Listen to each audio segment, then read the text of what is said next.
I pledge allegiance to the flag of the United States of America and to the republic for which it stands, one nation, under God, indivisible, with liberty and justice for all.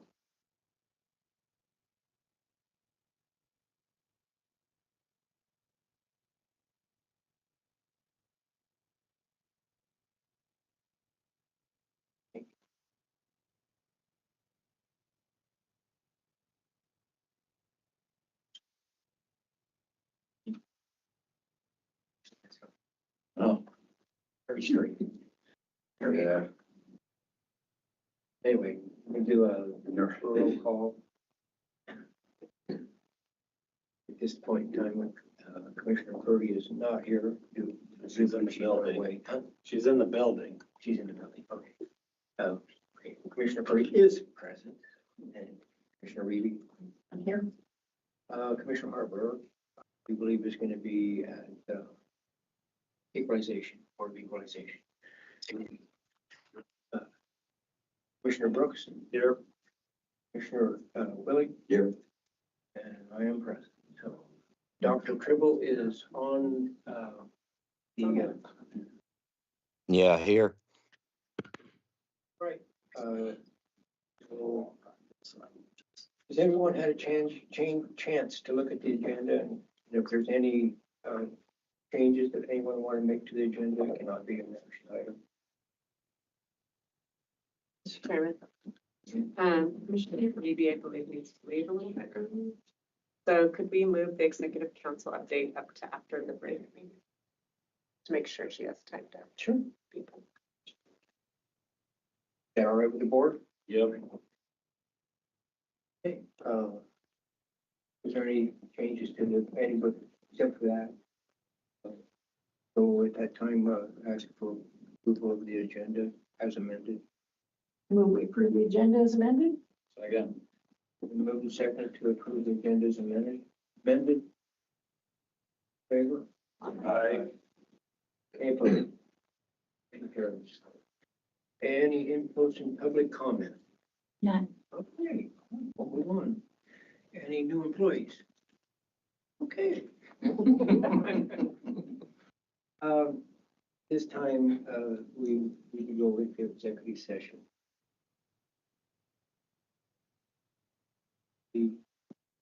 For a motion to go into executive session. Mr. Chair, I'll make a motion that we go into executive session pursuant to Idaho 74206B. Okay. It's been moved and seconded to go into executive session and write out.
Yeah, Colton's. This.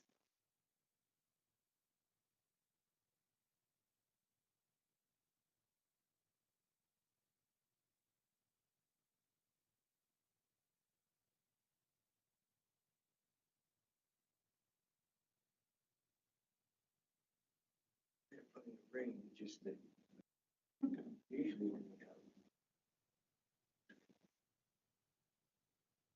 Just for some reason, grounds temperatures.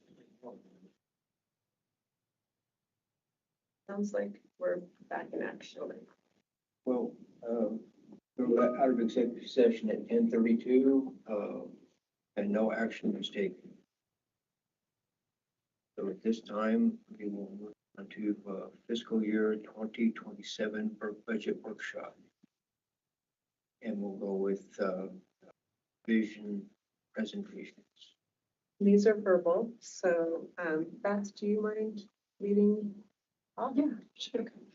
Very general. In next month's packet, you'll have kind of the details, but just kind of globally, our family medical clinic services, we've seen about an 18% increase in revenues from this current fiscal year. So as we kind of mentioned in one of our prior strategic sessions, we're going to focus in on our rural areas and increase presence in Weiser in this next fiscal year, and then do an evaluation of services among all 4 locations and what might that look like into FY20. Our women, infant, and children's nutrition program, we're going to see about a 2% increase in grant funding in the next year. We are seeing our monthly participation increase by 5% from this current year to FY27. So, which is great to see the impacts that WIC is having across the district. Youth Rock is a program that is sunsetting in June. The Millennium Fund did award some funding to the Youth Safety and Assessment Centers this legislative session. It's going to go direct to the servicing provider, and our project manager is working on sunsetting that program to one of our 2 providers that we have right now. So we're not sure yet on if we'll go through an RFP or just select the provider. There's 2 types of level of services, a tier 1 and a tier 2. A tier 1 provider just provides screening for youth, and then the tier 2 provider provides screening and also assessment, case management services. So we're working on that plan. We were waiting to see what JFAC and the Millennium Fund were doing on that piece. So you won't see that in our budget request for this next year. Crisis centers, they're pretty static. Revenue is expected to maintain how it is. Our project manager for both the adult and youth crisis center is going to be taking this next year to look at the evaluation of removing ourselves, Southwest District Health as that backbone agency, and working towards direct provider service agreements with our direct service provider pathways to Magellan. So they're kind of both established. The remodel was done in the crisis center. So how do we sunset that as kind of removing ourselves from what we were asked to do to help stand those up? Our home visiting programs, we did get notification that the general fund pass-through payments that all the public health districts received since 2018 with the inception kind of goal of establishing home visiting programs in Idaho, as a directive from Governor Lill, was excluded from the budget for this next fiscal year. So we're going to have to evaluate caseloads, staffing, really kind of maximize efficiencies in that program. We have been using kind of a patchwork of opioid funding to help support that program, federal funding that we anticipate seeing an increase in 2028, but it won't happen this fiscal year. So making some adjustments likely to that program to help with that funding loss. And then our SAMHSA, which you're going to hear a presentation earlier or later today, our early diversion program, which supports training providers on crisis system of care, and then our Washington County Community Paramedicine program. That funding is granted through 2028. So just increasing referrals and how that funding works, and maybe using that model for other counties. Yeah, I know some other of our rural counties are interested in that model. So that will be coming up. And then our pre-prosecution diversion program, we had a great conversation with, thank you, Commissioner Brooks, with the Canyon County Prosecuting Attorney's Office the other week. And they want to continue that program with continued no-cost extensions until that funding runs out. So gearing up for more referrals, anticipating refilling the peer counselor. So the current peer counselor promoter up to a case manager. So just monitoring caseloads, it's fine right now, but what that might look like later in the year. So that is going good, and it's a really remarkable program for those folks, individuals that can work through that and graduate from it. We're getting some support kind of from the courts too on folks that are voluntarily entering that program to help with like kind of mandated medication management and some kind of other levers for those programs to be for those individuals in that program to be successful. So that I talked really fast and I think I covered everything. You have any questions?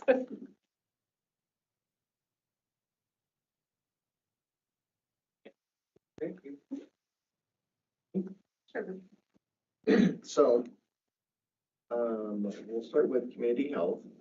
Right now, our programs kind of at the gamut. We continue with a lot of the health education programs, and that's includes guiding good choices, big prevention,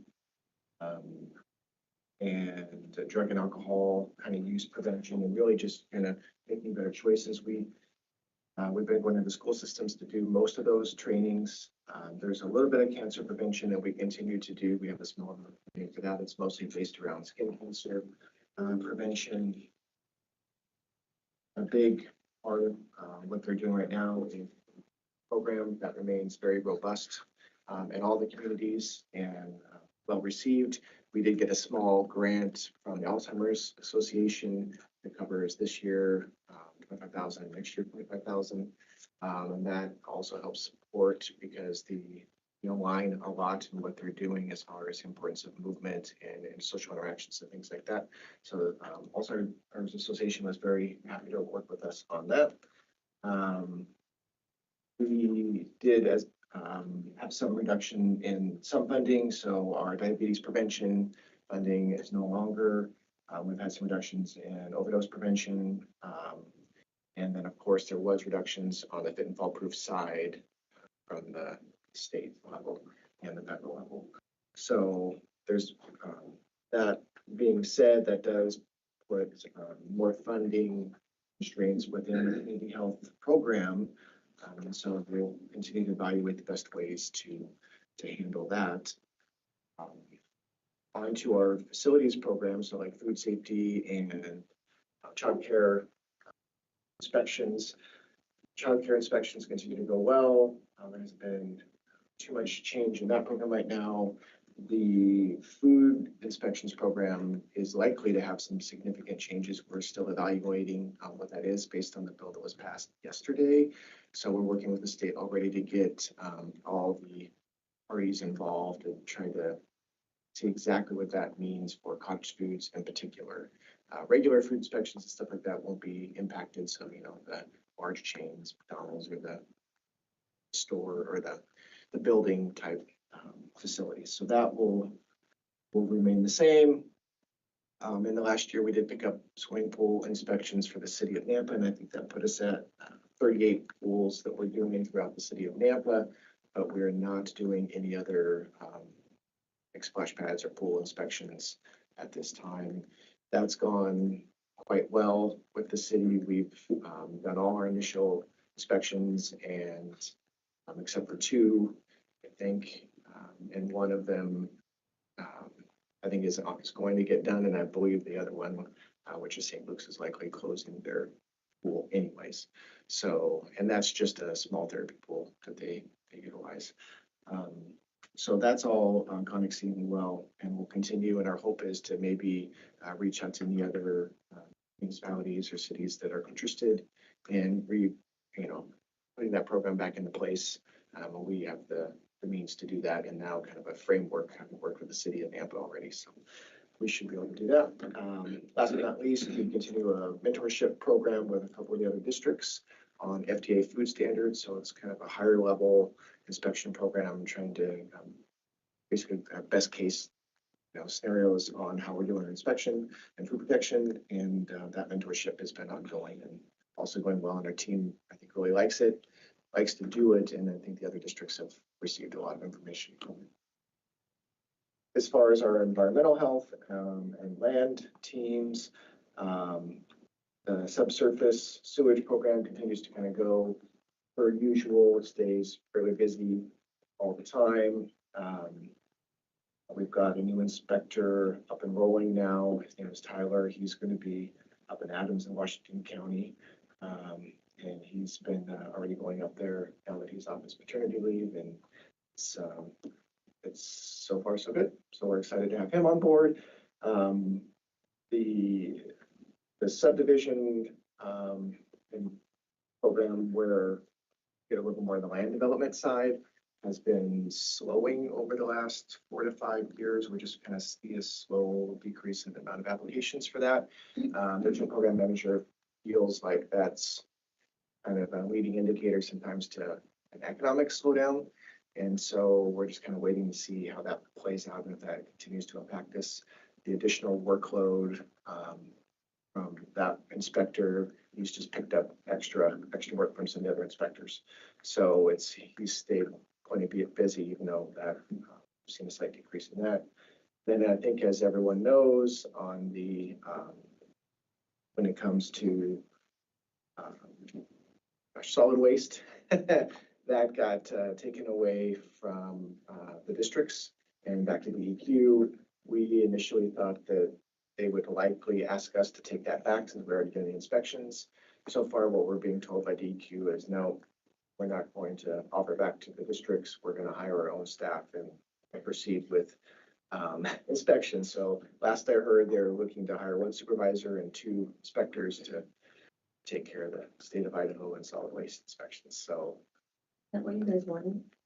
we would have been happy to continue the inspections if DEQ wanted us to. We would have asked for a fee adjustment to actually cover our costs at that point, because right now it's been, not covering our costs. But that's okay. With that change, that should help keep us whole, with Mitch being able to take up any additional inspections or things that might happen and not necessarily needing to fill an additional position at this time. So that kind of works in our favor. Have they decided on how the fee charges are going to be? We have heard nothing about the fee charges. Because we're the only district that has a fee in place. And so if they're going to charge a fee, we're going to have to remove our fee. We wouldn't charge a fee. Yeah, we won't be doing. No, I'm talking about Solid waste. solid waste. Yeah, solid waste. Yeah. Yeah, they haven't said anything that I'm aware of about fee structures or anything. So I don't know if they're planning on. They want tipping fees. They want to cut of the tipping I fees. think it was set in stone. It was, yeah, I think it was 4,800 or something. That's in the bill. Yeah, it was like 4 times what we were charging. Worse. We're $67 a year. Well, that's at your county. though, Yeah, right? county, that's what we charge. Oh, that's what, yeah. Yeah, but This will have to, that'll continue. What percentage of tipping fee from each county? Is that what? That was in the early discussions. I don't know what you shook out. That's what I thought too. I thought it was like I think 4,800 for the inspection fee and 8 cents a pound ton. It's quite a lot of transfer stations. Something like that. For each facility. Yeah. it's in the bill. Yeah, but I don't know if that goes for like transfer stations and then the landfill. That's the landfill. Well, we get inspected at our transfer station too. Yeah, So we do. I'm assuming there's going to be a cost there as well. Yeah, we do too. We don't have, What's it in? Most of the counties have transfer stations, only a few have landfills, so. so we have, we used to have 2, 3, but no, now we're. That's going to be a problem in the future. Where are we gonna put stuff? You're gonna send it all to Sawtooth. We have 1,280 acres set aside for solid waste. Getting busy on getting that Good, get it permit. set up. No, it's gonna be Well, regional. We're it's not paying big. for it. It'll be like they are going to chip in. They just took over our Arizona waste and control. California, and that's all They regional. bought out sanitation. Nevada, they're all, they're. Then on the swimming pools, Negotiate. are the the other ones just not getting inspected now? Correct, yeah. Yep, just, I mean, they could choose to hire like a person, but there's really not to be available on that, and then. We'll do it too. And we'll do it too if they would, just on a, oh, yeah. So if they're getting inspected, I mean, they're probably not, because they're probably not paying. Correct, yeah. That's our assumption. But we have not heard, we try to keep relationships with the ones we had before. We haven't heard anyone's going forward with private inspections, so. And I don't think a lot of them in the city of Boise did that either, when they had the same problem, and most of them just chose not to. Chose not to. Not to have private inspections. Yeah, I do believe, if I'm not mistaken, the large water park continues to, Wahoo's.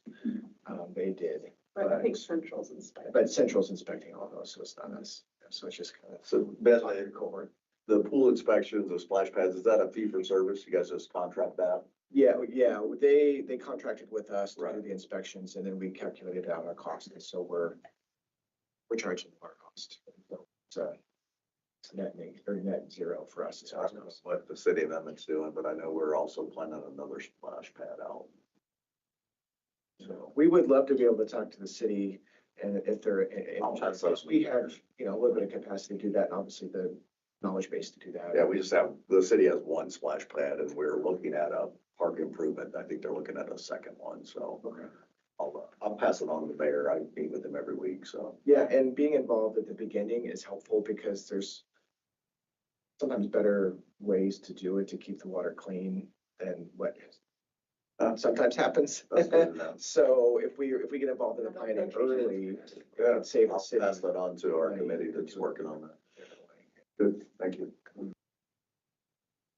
Any other questions about that? So far, we almost done with my update. Okay. Last but not least is in our Pepper emergency preparedness.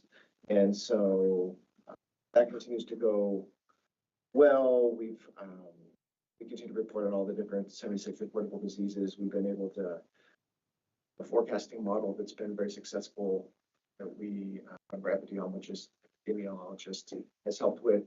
And we've utilized that in lots of different ways where schools maybe are looking at higher increased respiratory rates, and they're like, okay, well, what is our model showing as prediction? And like, okay, we're gonna, we had one end up closing 2 days early for a scheduled break just to make sure they could kind of mitigate the response, and that worked out well.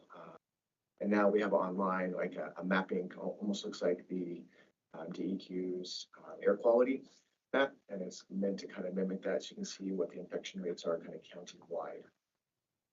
It's pretty useful, and so that's been really helpful as well.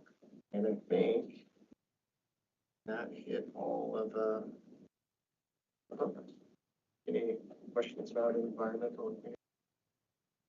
On the septic systems, we still able to go at cost of what it's costing us, or are we dipping into monies from the district? Well, we talked about that last meeting, and we had set some fees, and we felt like we were looking pretty good. With recent changes now with solid waste and stuff, I think we're gonna need to relook at that.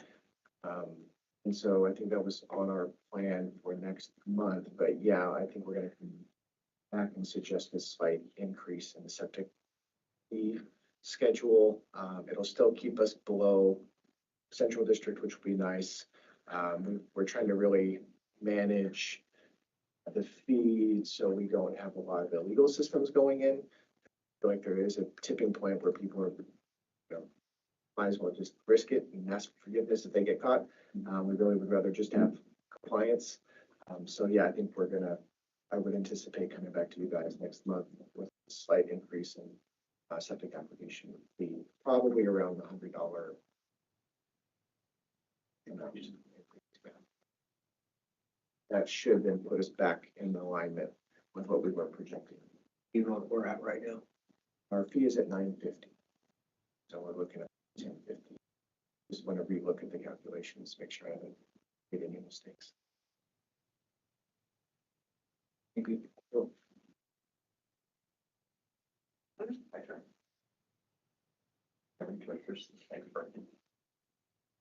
for being here today. My name's Don, I'm the operations bureau chief for, pardon me, flashing back to a prior position, operating officer here. So in operations, we kind of handle the foundation upon which the programs operate. Information technology, of course, the computer network, human resources and employee engagement. We handle the fleet management, our motor pool. We do facility maintenance and building safety, and organizational development, workforce development. We do data tracking to support the programs. We have a data analyst that is up to speed and beginning to build some nice products to support the programs in that space. We have Michelle's team, finance and accounting, handling all of our procurement, making sure we're tracking the money well and staying within our budgeted amount and correct purchasing processes, and as well as risk management and compliance. And then lastly, we do grant writing and management. I think all of you have interfaced with Diane as she supports grant opportunities here within the district, as well as for each of the counties that we serve. So it's I think of operations as if it's running smoothly, people almost don't notice. It's things that you just expect to happen. You pull in and there aren't potholes in the road. You come to the door and your keyless access works. You come in, the lights are on, your computer works, the water's flowing. We have the networks operating correctly so that we can log clients in. Ben's team can log in permits and they can go out and access a vehicle and go out safely in a safe vehicle that has fuel in it and insurance and all those pieces, right? So it's all the things that we expect to have, and it runs pretty smoothly because we have some really great staff that are operating in that space. As we look forward into 2027, we have a few kind of things in process. Again, mostly arguably will happen kind of behind the curtain for most folks. They won't really notice it that much. One that I think is arguably more noticeable is the construction out here on Highway 55. They have paid us for a slice of property on the south edge of the property. And we expect that they're going to disrupt our landscaping pretty significantly, our sidewalk, as well as our sign, that if you drive by, you'll notice it's not operating. So it's a very outdated sign technology. It's very expensive to replace and repair. And so we have elected to just leave it in place for right now until that construction is complete, and then replace that with a more modern sign. So if you run by and wonder why our board isn't lit up, it's because it's just so incredibly expensive to take it from where it is to even blinking again. So we're deciding to just hold that for a moment. And ITD, we had originally planned to do that work in this fiscal year, but ITD's project has been delayed just a little bit on schedule, and we can't really repair the thing that they haven't torn up yet. So we're just holding on that for the time being. Looking forward, we're always looking for additional efficiencies within operations. One, we had an administrative assistant position that was vacant for quite some time in our division, as well as Ben had one on EH. And this year we elected to fill one person and kind of split them half between to begin to support the two programs. And that seems to have been really nice. We had a good applicant and we're able to begin to fully utilize them in that capacity. So that's provided some relief for just keeping things running smoothly. Previously, we had talked about setting aside some additional money to purchase some vehicles into our fleet because we have some that are kind of aging, getting a little high in the miles and definitely a little bit older. Our most recent numbers from our leasing agent have produced a little more appealing. So it's kind of, there's that needle, right? It moves between buy them. It's better to buy them or lease them. And the most recent numbers look like leasing them may be a little bit more advantageous to us. So always trying to balance what's the best way to go.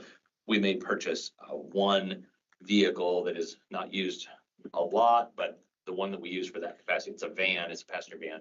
We don't use it very much for our inspectors out in the field, but it is really valuable for when we're transporting equipment out for dental clinics or items of that type. So we may replace that one kind of for safety purposes. It's also getting pretty long, long in the tooth, if you will.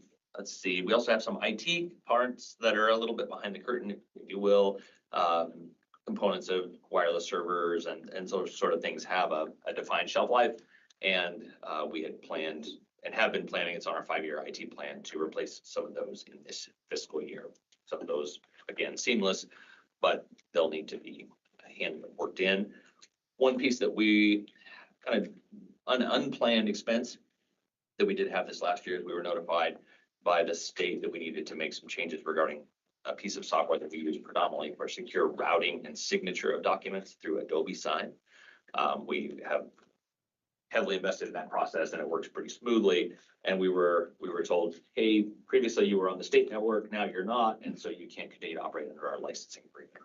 So we are scheduled to move off of that package and onto our own. I think it is March 30. Our IT team has been working with Adobe as well as the state folks to have a seamless migration that'll be on the weekends, and hopefully, fingers crossed, no one will notice that. They'll come in, they'll leave on Friday and the logo will say State of Idaho Adobe, and when they come in on Monday, it'll say Southwest District Health Adobe, and that should be smooth. So another efficiency we brought on this next year that we're pretty excited about is some fleet tracking software. It's called Samsara, and it has a small data logger that you put into the system, into each vehicle, and it provides real-time tracking of all the cars, speed, distance, route, and all of that, so we can see exact coverages of where our staff are going, not to monitor them, but to make sure safety. We do have some folks going out into some less traveled areas and year round, so that's always an important piece for us. And it also has some nice, it allows us to log those miles without having to fill out the old school book, right? Say I got the car, I had this many miles, I drove this many. We'll be able to do that wirelessly with some badges and fobs. So we're pretty excited about that. Michelle is very excited because from that electronic platform, then we can just migrate those numbers into cost accounting without spending a day or two a month in doing manual data transfer. So pretty excited about being able to move into the 20th century with that. There's a few finance, accounting, procurement efficiencies as well. We're going to move into modules within Luma that are more automated and less paper intensive for us. They'll allow us to route things through a little bit faster. It also allows us the luxury of not having to take all the paper and put it in a file cabinet, because Luma will be the storage vessel for that. So it'll route through POs and our receipts and that sort of thing. So we think it'll be nice and not have to buy file cabinets and store them and archive them and all of those pieces. So I think that's fine, but if folks have questions about any of those components or ones that are adjacent to them, happy to answer those. Have you accounted for the jump in the cost of IT components? Really experienced that? Yeah, I don't know that we have seen, I mean, you're talking about just like laptops and such as that. Anything. Yeah. It seems like the storage, the servers, everything's just. Yeah. Our team has a good relationship with a couple of vendors, and so we do get some pretty good pricing. Always, the market's driving whatever those costs are. And sometimes that's a little bit crystal ball on exactly what those may price out at the point we need them. So I think that we're doing pretty well with that. But occasionally we are surprised, like with the Adobe kind of dropped out of the heavens for us a little bit, and it did end up being a little more expensive than we thought. So I would also add that some of the programs are kind of like right on the edge of, what they say. We need the new devices and so we're just kind of waiting and seeing. Sometimes we can squeak out another year or so out of the device, and so we're not just jumping to replace them just because, they're 3 years old or 5 years old. results are functional, and we have some backups just in case we can migrate them quick. So we are also looking. We do, and it's reflected in the budget. We are going to enjoy some improved financial position moving off of the state network, which we were able to complete this last year. So hopefully, I know we always factor that into the overall budget of some money saved, but sometimes some savings here can help offset some cost savings as well. Our IT team is really nice. I mean, you always wonder who's the folks that do that. We have 3 staff that handle the IT for the entire district, and they are very customer facing, very timely in getting things done, and they're also spending the money like it's theirs. So they're trying to balance making sure all the customers' needs are met and making sure that the costs remain as low as they can. So We've been quite shocked, and we have had to buy components way more expensive than we budgeted for. And have you thought about making everything ADA compliant? Electronic stuff, maybe? we're currently in the process of rebuilding our website, and ADA compliance is a piece that is factored into that. So, Storage documents and everything have to be. right, yeah. I'm not sure regarding the Luma components. I would assume those are, yeah, we would be operating within the Luma constraints, so we don't have a lot of influence on how that would go, but we can certainly check with SCO on that question and see how they're, I would think that they have handled that very effectively, but I don't know specifically. Yeah. Other questions?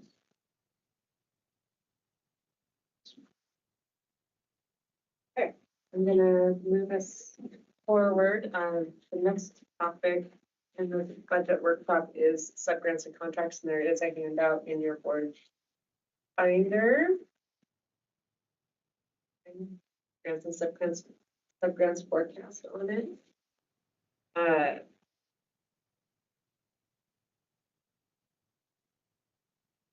think to put this in a easier format for years. As many questions you have. So again, our page 2 has a summary of the current subgrants and contracts that we had for current fiscal year and what we're projecting for fiscal year 27. Last year, I was looking back at what we presented to you, and there was some anticipation that we'd have potentially some shifts in national priorities and different funding opportunities present themselves, and not much has changed. So you've been through the last year with us, and we're pretty much continuing to do what we're doing. There continues to be some talk at the national level about future shifts, again, kind of around like whole health and nutrition. We haven't seen yet any funding opportunities really that follow those. So we'll be keeping an eye out for those and continuing to look for funding opportunities that align with our priorities and gaps that we have in the district. And moving to page 2, just is a list of our current subgrants and direct grants. The funding source that they come through, if they were in our FY26 budget, and if they're showing up in our FY27 budget. I highlighted those that were eliminated either in the current fiscal year or next fiscal year. And no, we do have one question mark on there, and that's the citizen review panel. You'll recall we several years ago took on the citizen review panel work from the Department of Health and Welfare. That's the group that meets periodically to review children who are in the foster care system for longer than 180 days, 60 days. 120, yeah. So over 100 days, less than 200. So we are continuing to do that work. Usually we see the funding amounts like $8,000. It's not significant, but that helps us just provide that administrative support. That usually shows up in in intent language in a JFAC bill, and we haven't seen it this year. So we also know that the Ombudsman's office has a desire to kind of take over the citizen review panel work, which I think all the public health districts would be totally in support of. Seems to be a better fit.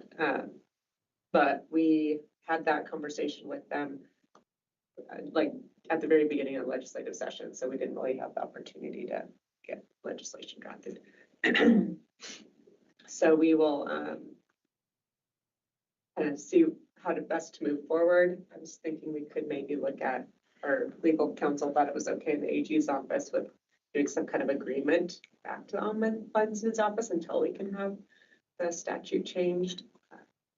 The attorney might know if that's okay to do, but if not, it's like $8,000 and we'll continue to do the work till the law changes. But so that's the question mark there, just because we're not sure if we're going to receive funding for that this next year.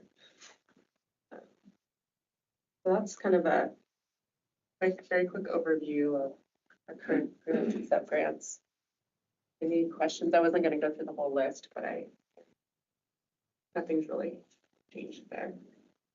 Well, except for maybe some of the newer ones that we did not have, like the Alzheimer's Association Healthy Brain Initiative, which Ben touched on. Families talking together. That one. Families Talking Together is actually not a new program that we've done, but the funding went away last year, the year before, maybe. This year, thank you. Yeah, that's why it was a no and then it's a yes, yeah. And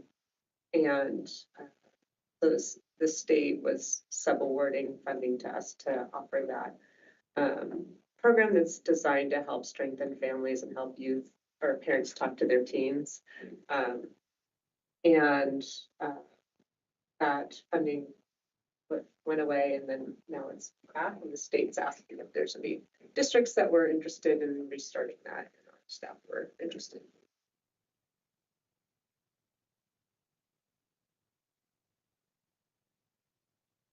Okay. So we're going to jump into the meat and potatoes of the draft that we have at this point. Usually we have something that's like a lot more polished and ready to go. We're a little behind in the beautification of the document. But in April, we'll have a much more finalized product for you to see. But the key elements are here. Michelle and I are going to go through most of these pages with you together. So, so on the first page, it starts with esteemed members of the board.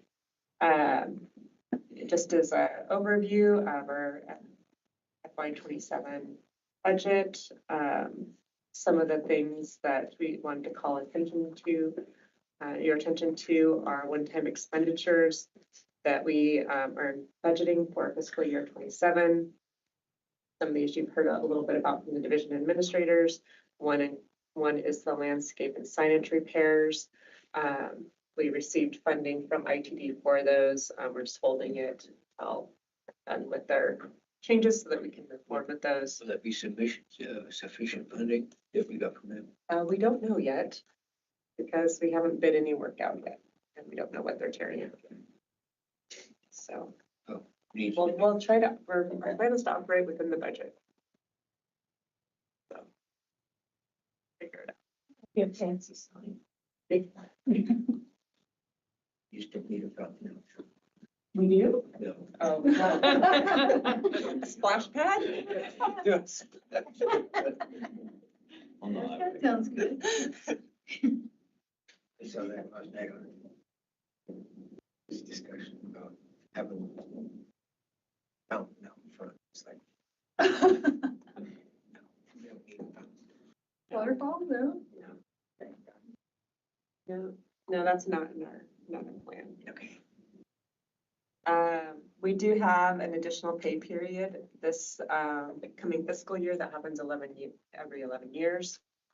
And the board has committed funds for that expenditure over the prior 10 years so that we're position to be able to cover that one-time cost. Facility improvements that were approved by the board in January, we have built into this budget. And then Dawn alluded to this too. We have some fairly significant IT upgrades, a wireless access point upgrade, a network router, firewall, and I'm not sure what this is, but Hyper-V migration. Those were all in our IT and infrastructure plan for this fiscal year. So we will be using funding that the board's committed for infrastructure expenses at one time.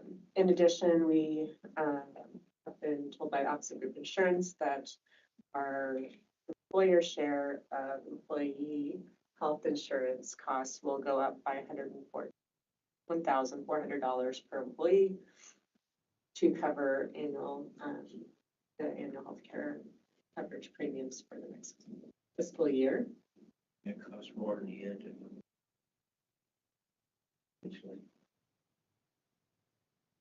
So that brings our total budget request to this point is $16,071,931, and that is a 6.34% decrease from the prior fiscal year.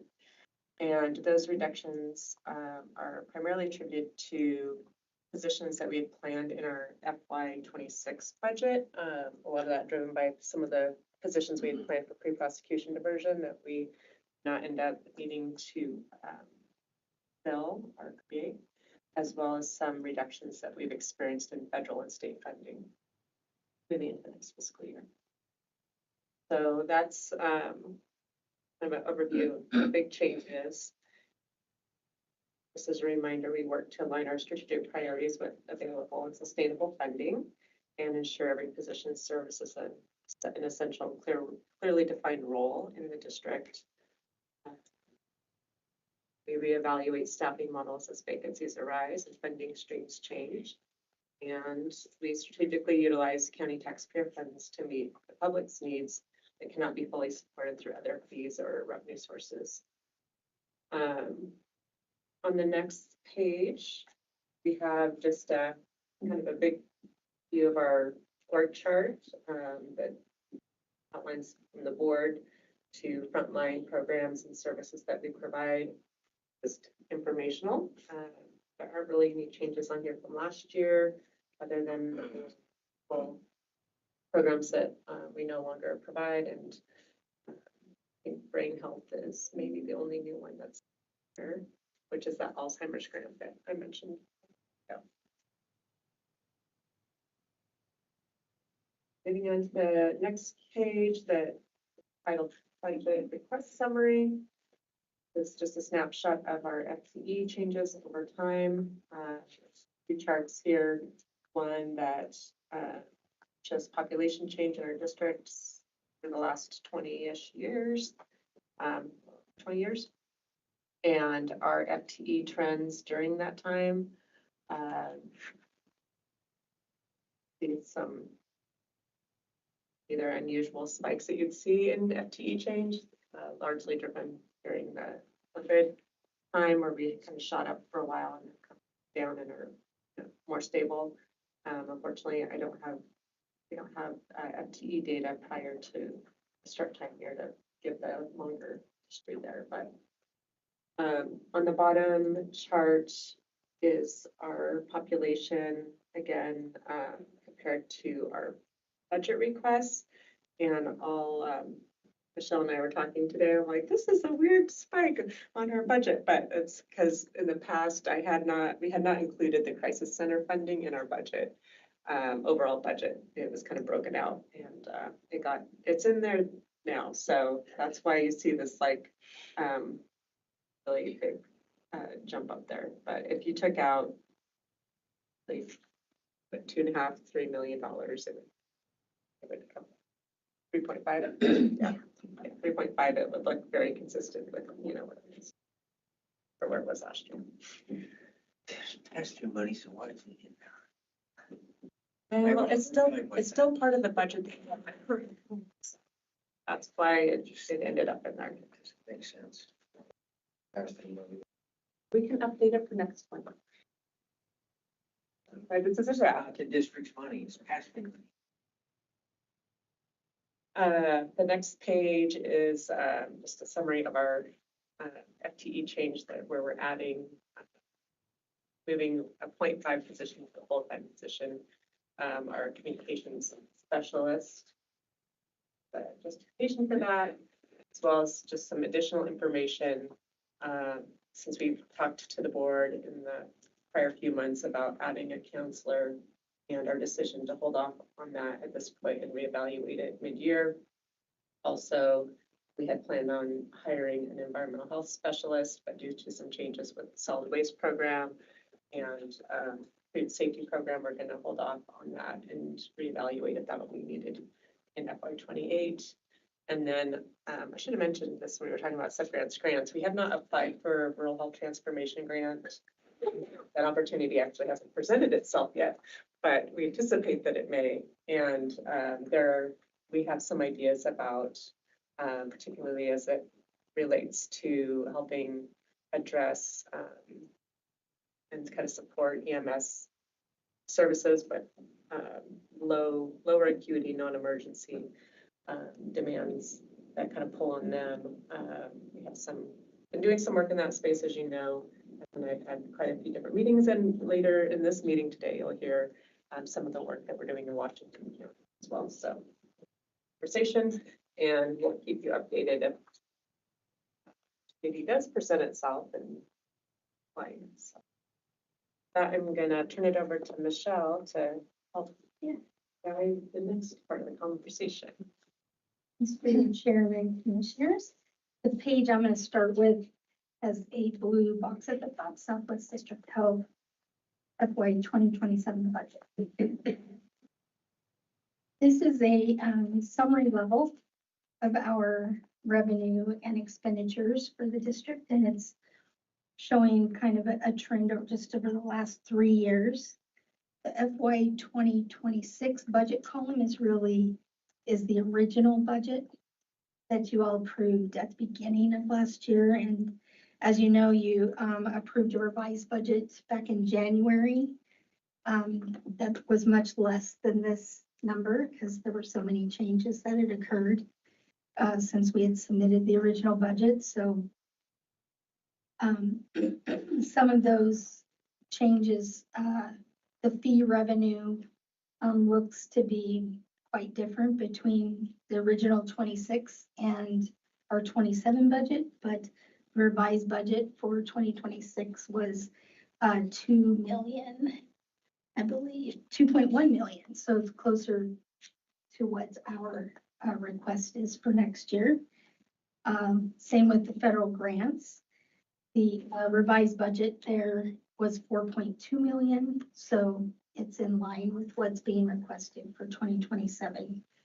And then, as Nikki said, the overall request is the $16,017,931. And you'll see a high-level summary of all the expenditures. We pulled the wages and the benefits separate into separate lines instead of merging them together. You can kind of see the increase there, that $1,400 per employee that's happening between FY 26 and 27 on the employee benefits line.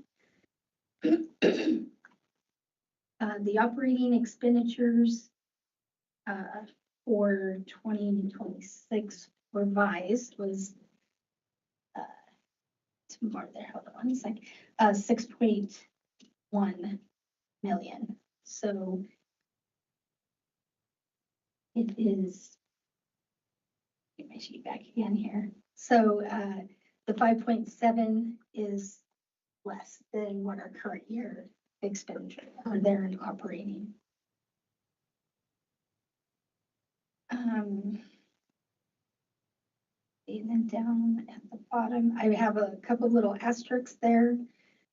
So the other revenue up above includes board committed funds for some of those projects that Dawn and Nikki went over that you approved back in January.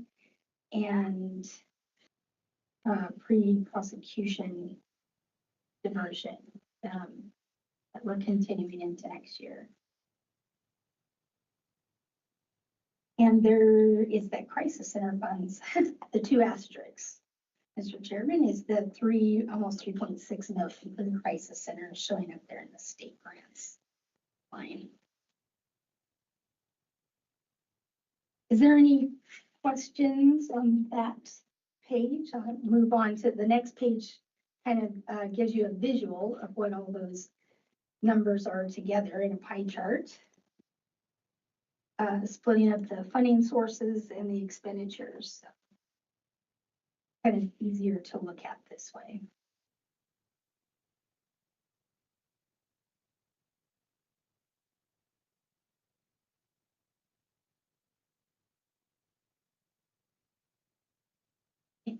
Move on to the next page, which is county contributions. And this is, as you all know, the calculation or the formula for the apportionment to the counties is in Idaho Code Section 39-424, where 70% of the calculation is based on population and 30% is on the market value. Currently, we just received the market value totals, so those are updated in the table that you're looking at there from the State Tax Commission. The population numbers we will not get till later this week, so before the meeting next month, we'll update those population numbers. So this is gonna change then, most likely. Yeah, the population piece of the calculation will change.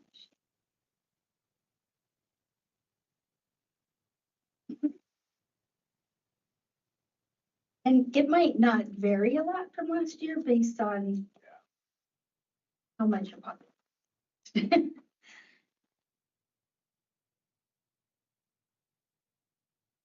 Didn't go down. Most places aren't, so they. Matters on who's went up the most. I Right. guess. So this, Total market value comes from the state tax commission. yes, This is what our assessor reports to the state. I have the assessor double check. I will. It's really odd to me. Yeah, it seems like you would be more aligned with. Yeah, it's Your like a neighbors. quarter of a magnitude off. Yeah, I'll add. Maybe there's a digit thing. Yeah, I'll find out. Transcribed or something. Well, I don't know, it's pretty similar to ours. 0.61% change.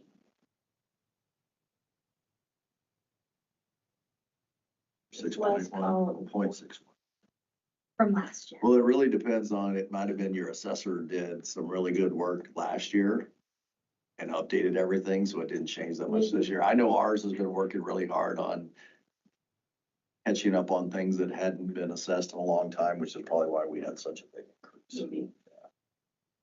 We have 5. She's not making any improvements. Yeah. It's possible. She was Areas. A lot of 5 years overall. Yeah, exactly. Ours has been working on it a couple of years, so. I'll ask her. So when we have an area that hasn't been assessed for 5 years, it generally goes way up. And of course, everybody that's in that area freaks out and screams and said. But because of money restraints and that, we can't just go out there and do all of them.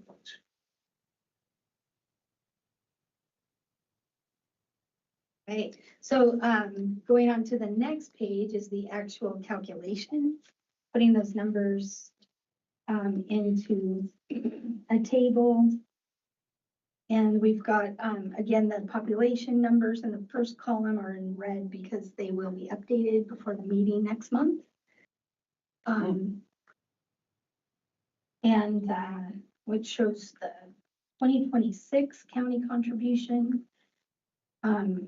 A 3% increase is in here over 2026. However, what's not reflected in the table is the moratorium that was approved a couple months ago, where we were, putting 300,000 over 2 years. And it'll be 150,000 this year, of funding, that's been approved in the board committed funds. So, Just what the increase would be, right? Which is like 7. I'm sorry, yes. It'll be what the increase over the two, yeah, the difference between the 2 years. So, yeah, I think it's 78,000, around 78,000.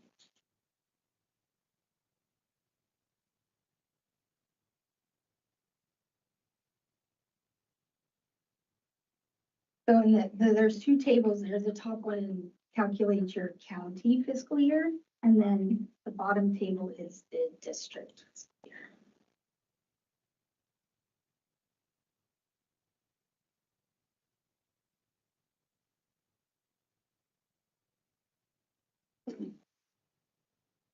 Questions on that, please? He's going to go over the next page if we're ready.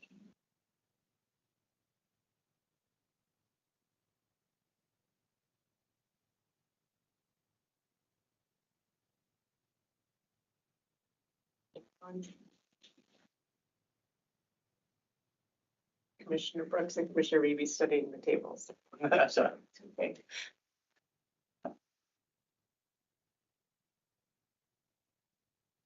The next chart is something that I've been working on actually as the request from IEC in their public health work group. And as I put it together, I thought it actually might be of interest to the board as well. So I've included it just for your awareness. And I haven't shared it with the IEC work group yet because they haven't met. But what we were asked to do by the commissioners that are on that work group is for the districts to the extent feasible,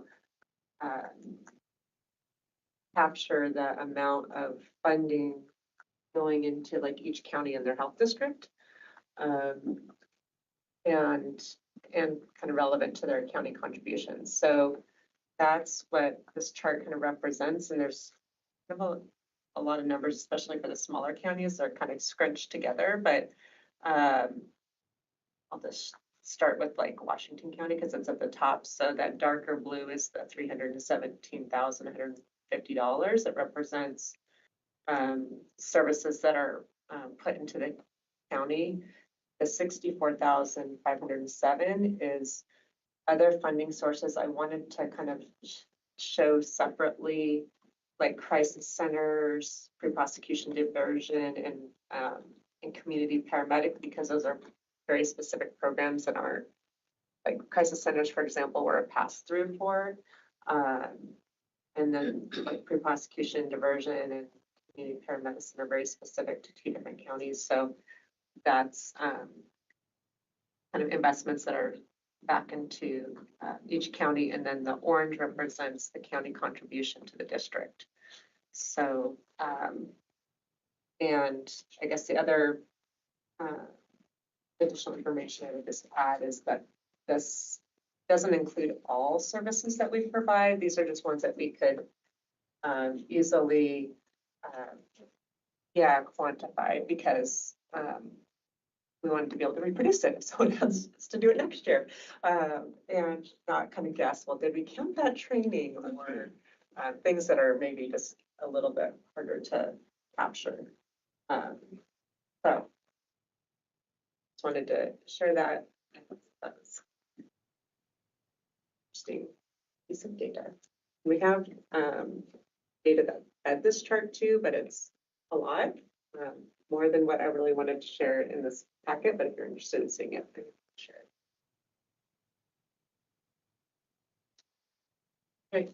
Okay, so the next few pages are the details of those summary numbers that we saw a few slides ago in the FY27 budget request. And these are separated out by kind of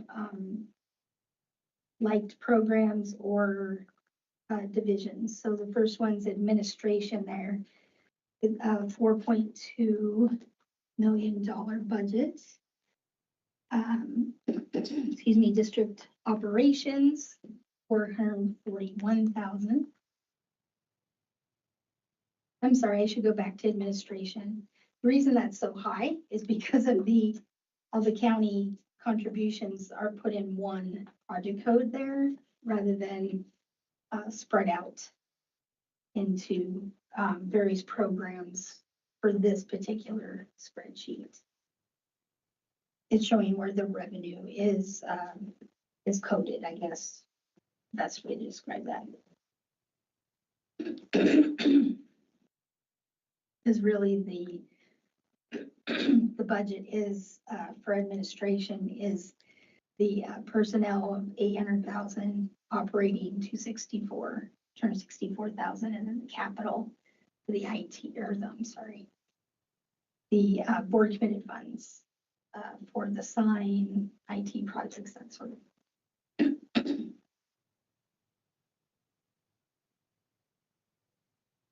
District operations, all of the district operation programs are listed there.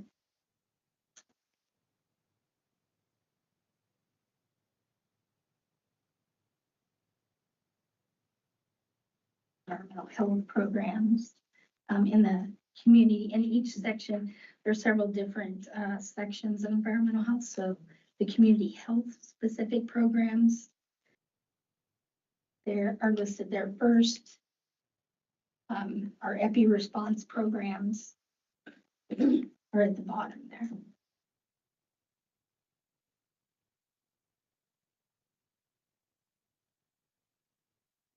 And moving on to the next page is the rest of environmental health. Our facility-based programs, food and child care. And then the land development programs. And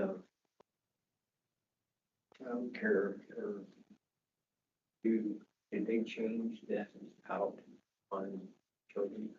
In one place? Yeah. I don't know if it's.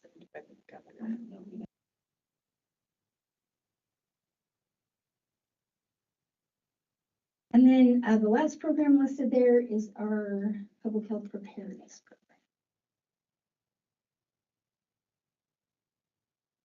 And it moves on to our family and clinic services. And again, they're all separated by the type of programs. So the clinic area programs are first. And then our home visiting programs.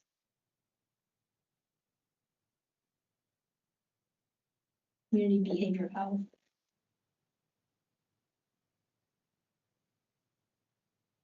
The crisis centers. Mr. Chairman.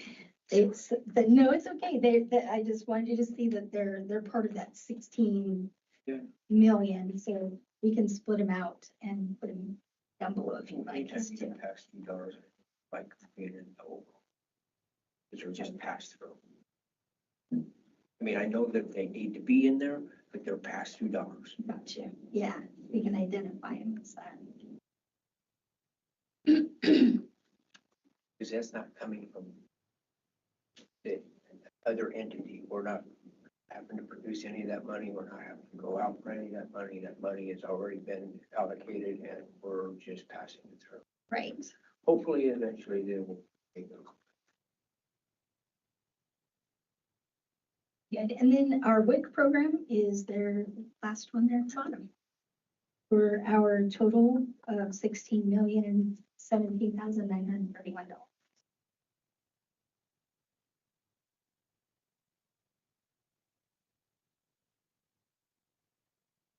Michelle, I'm assuming that in the individual departments where expenditures exceed income, you're parsing out that county interest and other revenue into each department, but it doesn't show in here as income. That's how you're balancing each department's budget. That's correct.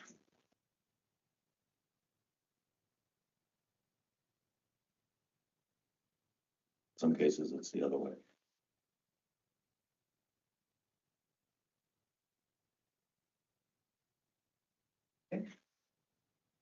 If the board has any feedback or input that you'd like to see between now and the April meeting, then we'll ask you to approve the proposal. So if there's anything that we didn't show you, you'd like to see, anything you'd like us to consider. Would be speak now for everyone to be. Already have. I think it would be good to understand which departments are taking, funds from income from other sources and which are solely fee-based and which have a surplus versus. You're already doing the math, it's just not in the chart. Yeah, So. that column's just not in there. Right. Yeah. Yeah, I think we can add that, and then the other piece that we're planning to do too, which I think you've all seen in the past several years, we've done like an impact report and then the budget proposal. And I usually do both those when I go to each county. This year, we're trying to combine those into one document so that you can kind of see them together. So we're gonna test that out. I like the impact slide. That tells a good story. Yes. It helps to have, we now have some, I just like more confidence in our data system. I know, be able to report it. That is. Been asking for that for. Since you've been on the board. I'm not on the board. Since you've been. Director. Okay, that's true. That's, Or you sit in this boardroom. I do sit in here a lot. Okay, well, if you think of anything, feel free to reach out. No, and really. So now we're gonna move on to the employee compensation. Yeah, Correct? so the next two items are action items in the workshop. One is just and this is more just the policy side. This isn't asking for like pay papers or anything like that. So Jody's going to present that. Hi, good morning, everyone. Jody from Human Resources. Got to see y'all last time. Thank you for allowing me to spend a few minutes with you guys covering the compensation plan and changes on it. And so, more for on the board, but it is in your packet and you all have it in front of you. At a quick glance, you can see there's quite a bit of track changes to the document. Most of them are cleanups in nature, so really clarifying statements, cleaning up some duplicative statements, making sure it aligns with our current practices. Give you guys a few minutes to kind of peruse documents.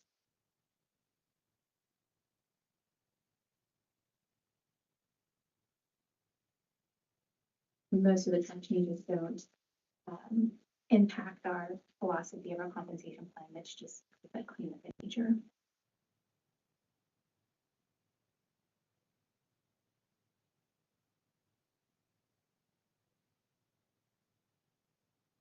Feel free to shout out if you have any questions along the way. I'm happy to address any burning questions you may have. You're gonna go over the substantial. Yes. There are a few substantial changes. I can just go over that now and we can come back to it if you like. There are a few notable changes. If you turn to page 3, down towards the bottom, we did add a section called longevity recognition. This was something that you guys had approved in this fiscal year, so we wanted to capture it here in our plan. It's that adding the 10, 15, 20, 25 year benefit. Those who have made longevity with us.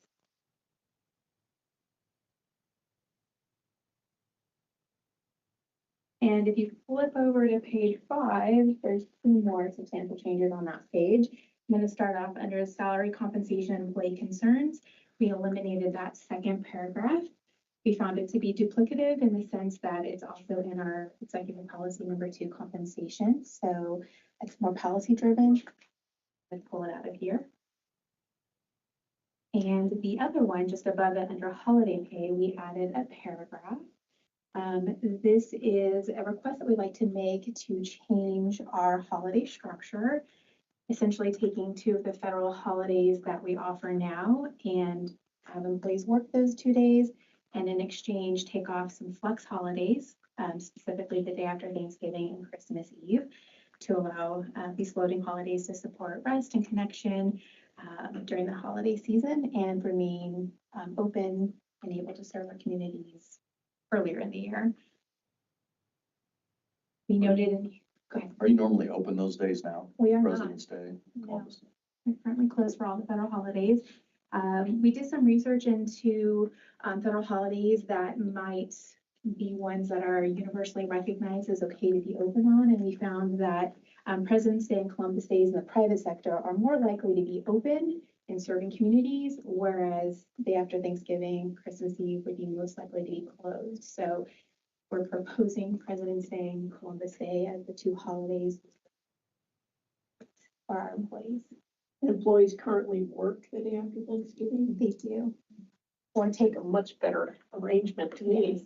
I agree. For me. We typically have a lot of staff use their vacation time the day after Thanksgiving and Christmas Eve, so this would just. We still have to have the building open. We still have the building open. So, and, but there's fairly, I mean, I could have Ben and Beth talk a little bit about how busy they are on Yeah. those days. Yeah. Usually. When it's not open, WIC has a lot of no-shows and it becomes just, Yeah. an administrative Sit down and challenge. watch the clock. Yeah. Yeah. I have a question on some of these approaches to longevity. I know we're always trying different things to retain employees. Yeah. Offer merit and whatnot. Is this giving them the potential day off? Is that a new thing that they're trying? Yeah, definitely. Yes, it So- is. Mhm. I mean, can you tell what works and what doesn't? What people- Oh, it's weird. Big cool. Yeah, I would suspect that since this is new, we haven't really implemented it fully yet. We'll have some employee engagement survey questions surrounding it to see how meaningful it was to gauge impact. If we have more data in the next year on that for you. And the performance rewards. You feel that there's anything you can tell about what works and what recognize as a good reward? Yeah, performance bonuses, we haven't really implemented too much. They are usually in the frame of a bonus, usually $1,000. So what we found in terms of meaningful bonuses to staff, anything more than 500 would be recommended. Anything less than that is by time taxes hit it, their paychecks get sucked away. Percy still takes on top of that. It's not as much left. Feel like it's meaningful. So usually 500 to 1,000 is recommended. It has gone up to 2,000 for certain work, but I haven't really seen that in the last couple of years. Can you recall anything that's been quite that high? Yeah, no. Do you guys use for a performance evaluation system? System itself. Yeah. We do, it's called, if migrating to something new, what Jody has mentioned with our engagement surveys out of a platform called Culture Amp.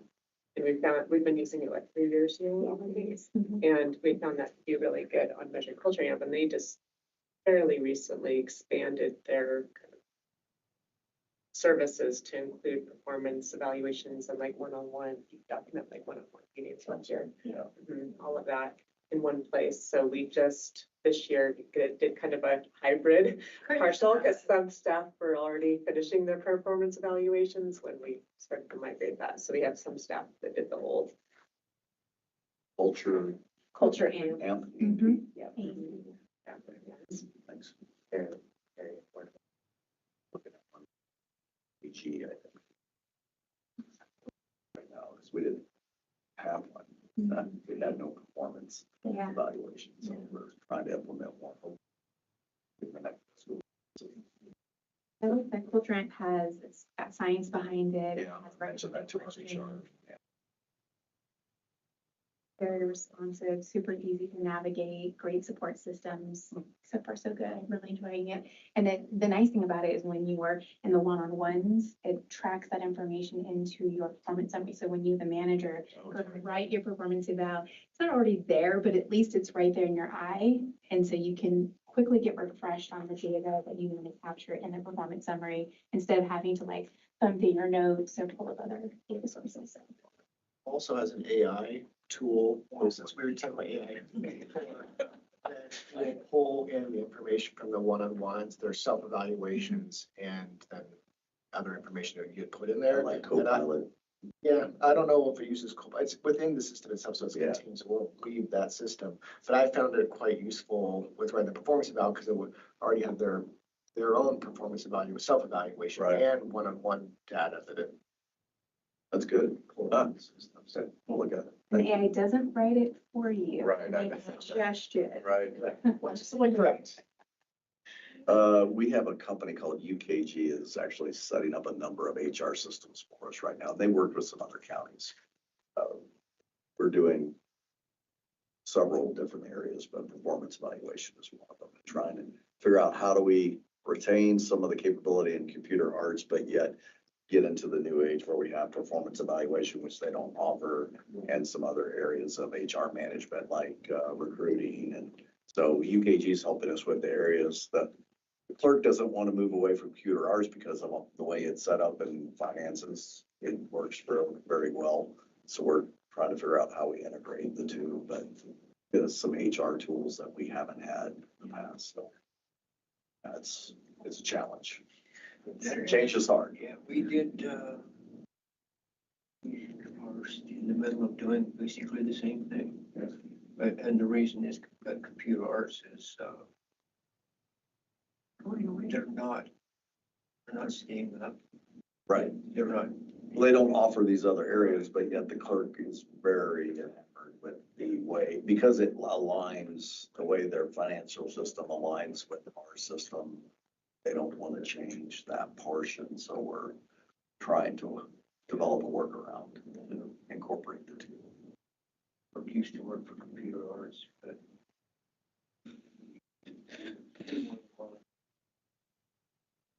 I'm looking at it. I can email you a link and helpful. That'd be great, would you? And I'll forward it to our HR director and have her look at it. I'll put some highlights in there. I don't know how flexible this UKG framework is, but I'll send it to her just for information. That'd be Thank you. You're welcome. That's the significant changes within the document. Yeah, and the last page, of course, is the compensation schedule that we approved a little bit ago. Today my ask of you guys really is to review and approve this compensation plan as presented to you guys, as well as the proposed holiday schedule that we'd like to make change. And if you have an appetite for us changing that holiday schedule, we'd like to request a soft launch this year because we've already passed President's Day. And so we would like to have staff work or not work on Columbus Day in lieu of taking either the day after Thanksgiving or Christmas Eve, whichever you guys decide, and then do a full launch in calendar year 2027. Actually work those two actual holidays and take the days off after. So this wouldn't be voluntary. That would be determined. This year, would you leave voluntary, they could pick which holiday they want? Christmas or Thanksgiving? For tracking purposes, it would probably be easiest to have it designated. There's some behind the scenes concerns with that, that we would to set up our sideboards and tracking methods to make it easiest to process payroll. So which one would you like to implement this year? Me personally, Well, I'm asking for a staff. It's not going to make the call. Thanksgiving. I would say, yeah, a day after Thanksgiving is probably There you go. better. Because people, We can. yeah. Thanksgiving's always on a Thursday too. Yeah, so we always. Holidays are shifting Yes, this year, so Saturday, it'll be a Saturday, I think, after Christmas this year. We would, if Christmas Eve fell on a Saturday, we would observe like we do Oh, you're the doing first Christmas Eve. Saturday. We would, we would do the Friday, Monday. Yeah, so. And hearing Thanksgiving Day after would be the preferred for this year in lieu of Columbus Day. That's what I would. Yeah, Christmas is on a Friday this year. Mhm. So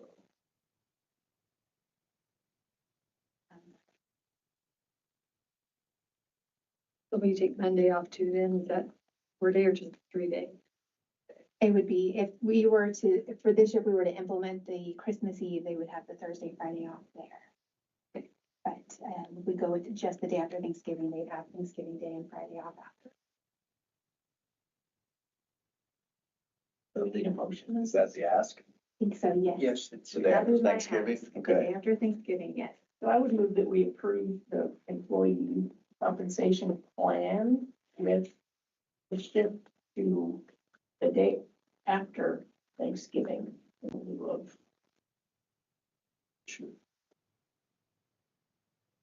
I'll second.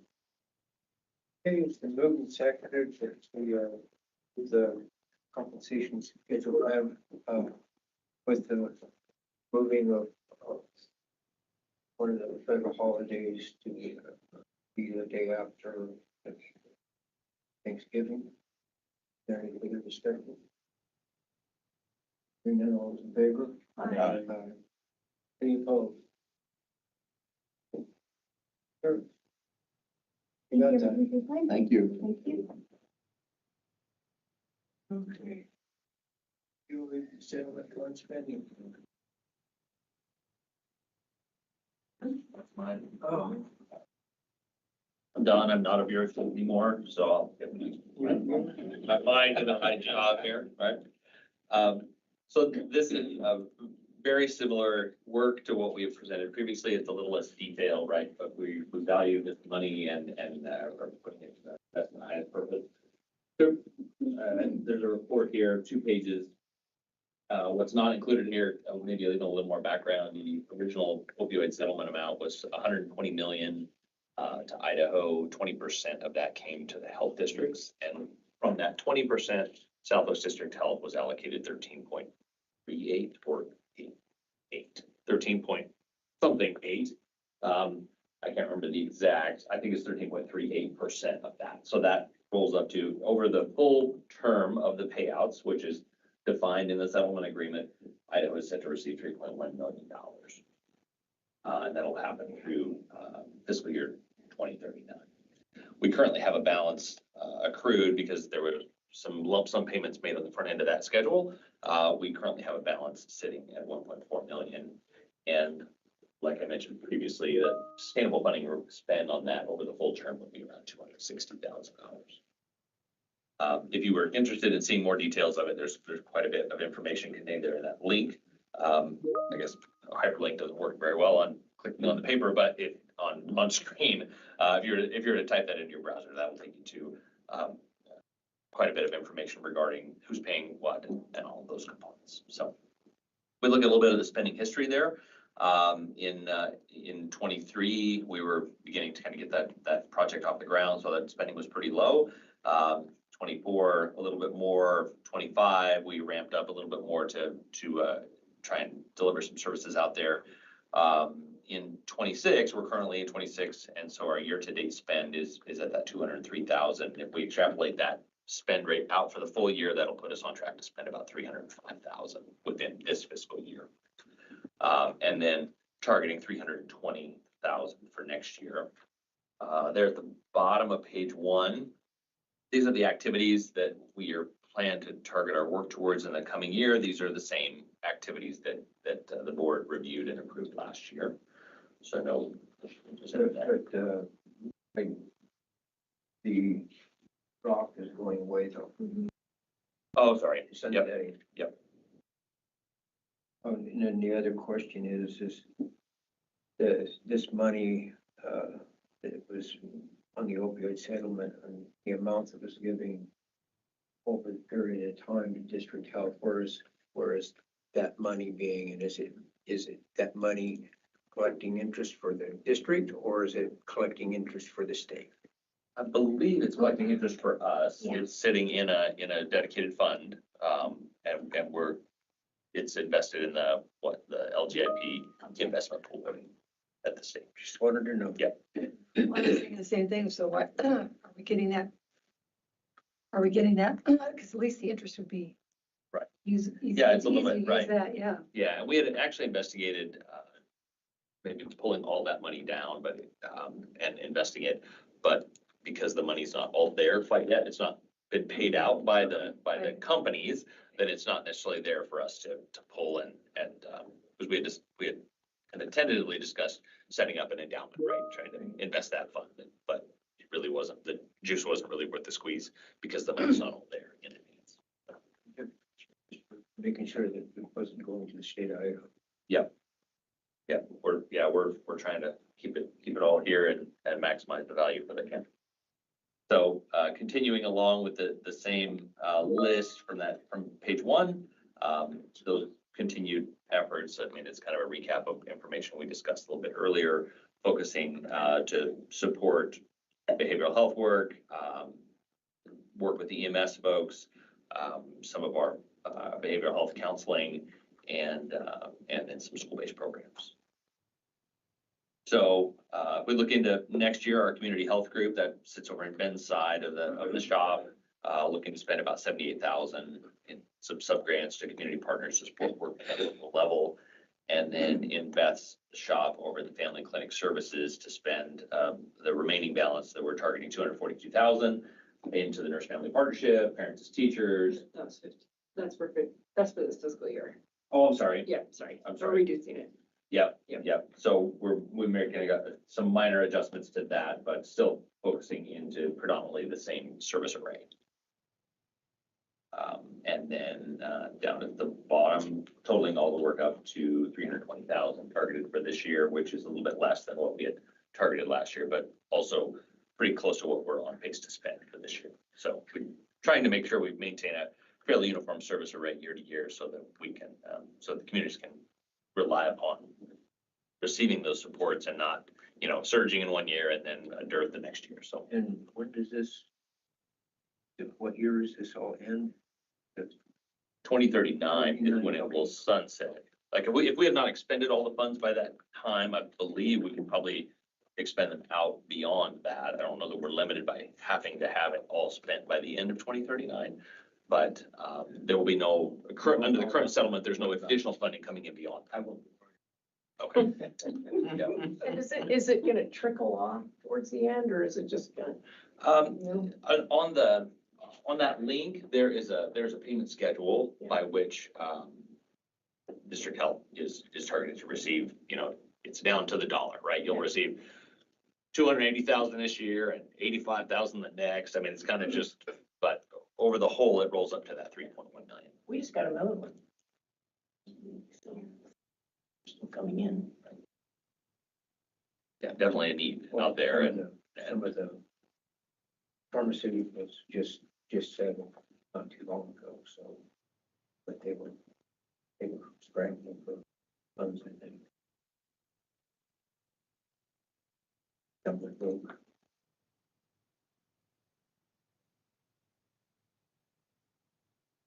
so, yeah, their payouts are being used within the county to support communities and deal with the issues generated from. But you're expecting that we will still be able to spend about 320,000 a year. Sustainable is about 260. Okay. We're a little bit above a sustainable rate there, but trying to balance this, being conservative with trying to make it last as long as we can, trying to balance some of the impacts of some loss of funding that we've experienced in some other areas. What interest are we gaining on it? I don't remember what the LGIP interest rate is. Major, it's not fantastic. Yeah. Probably less than inflation, so this money's gonna become less valuable. Yes. Yeah, I would, yeah, I think that's right. Right.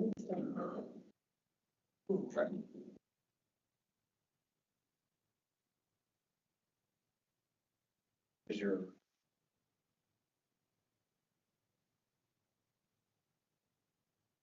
but in a certain fund or interest-bearing account, or are we allowed to?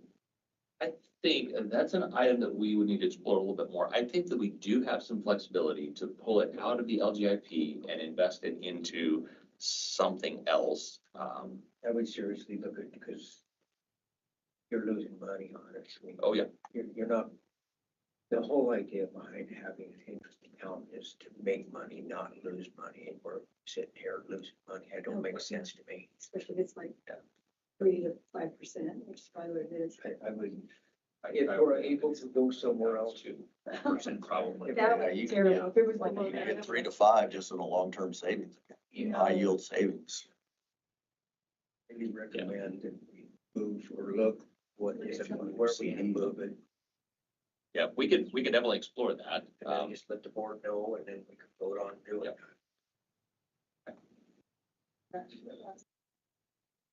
Right. Yeah.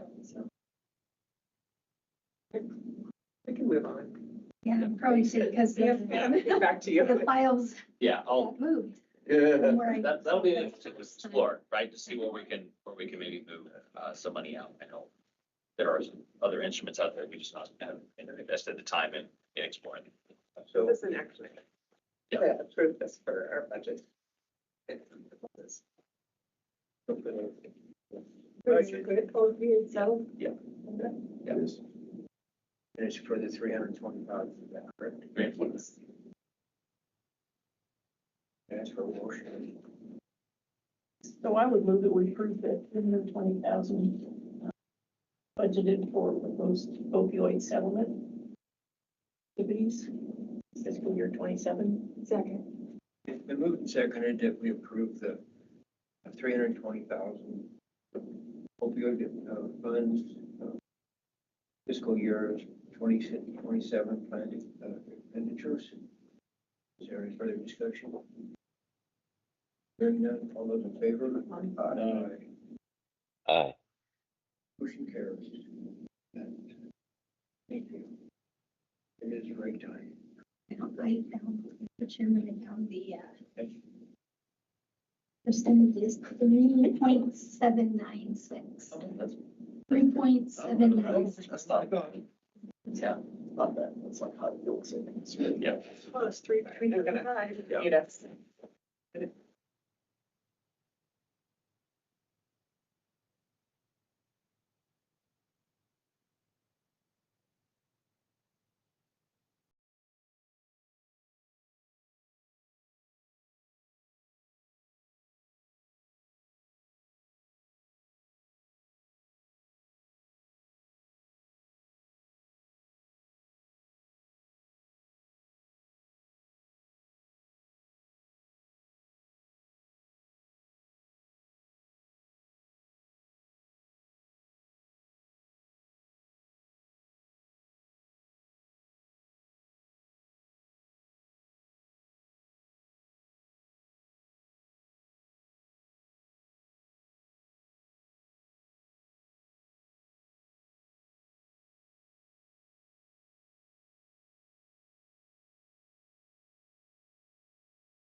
but we'll reconvene this time.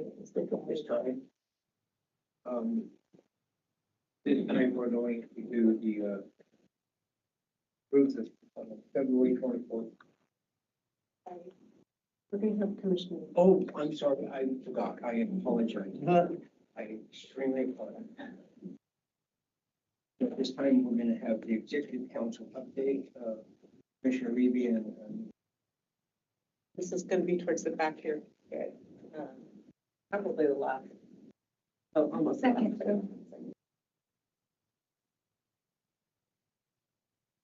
Yeah, if you want to. Why don't you go ahead? Some of these have changed. They have.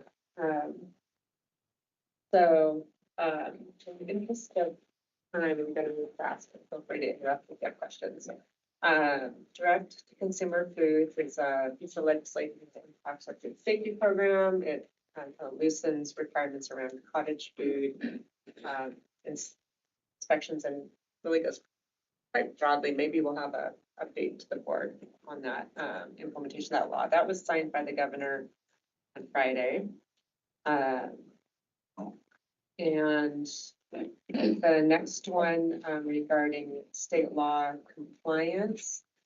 I think this affected counties as well. But this bill has really changed. Yeah, The current bill is much milder.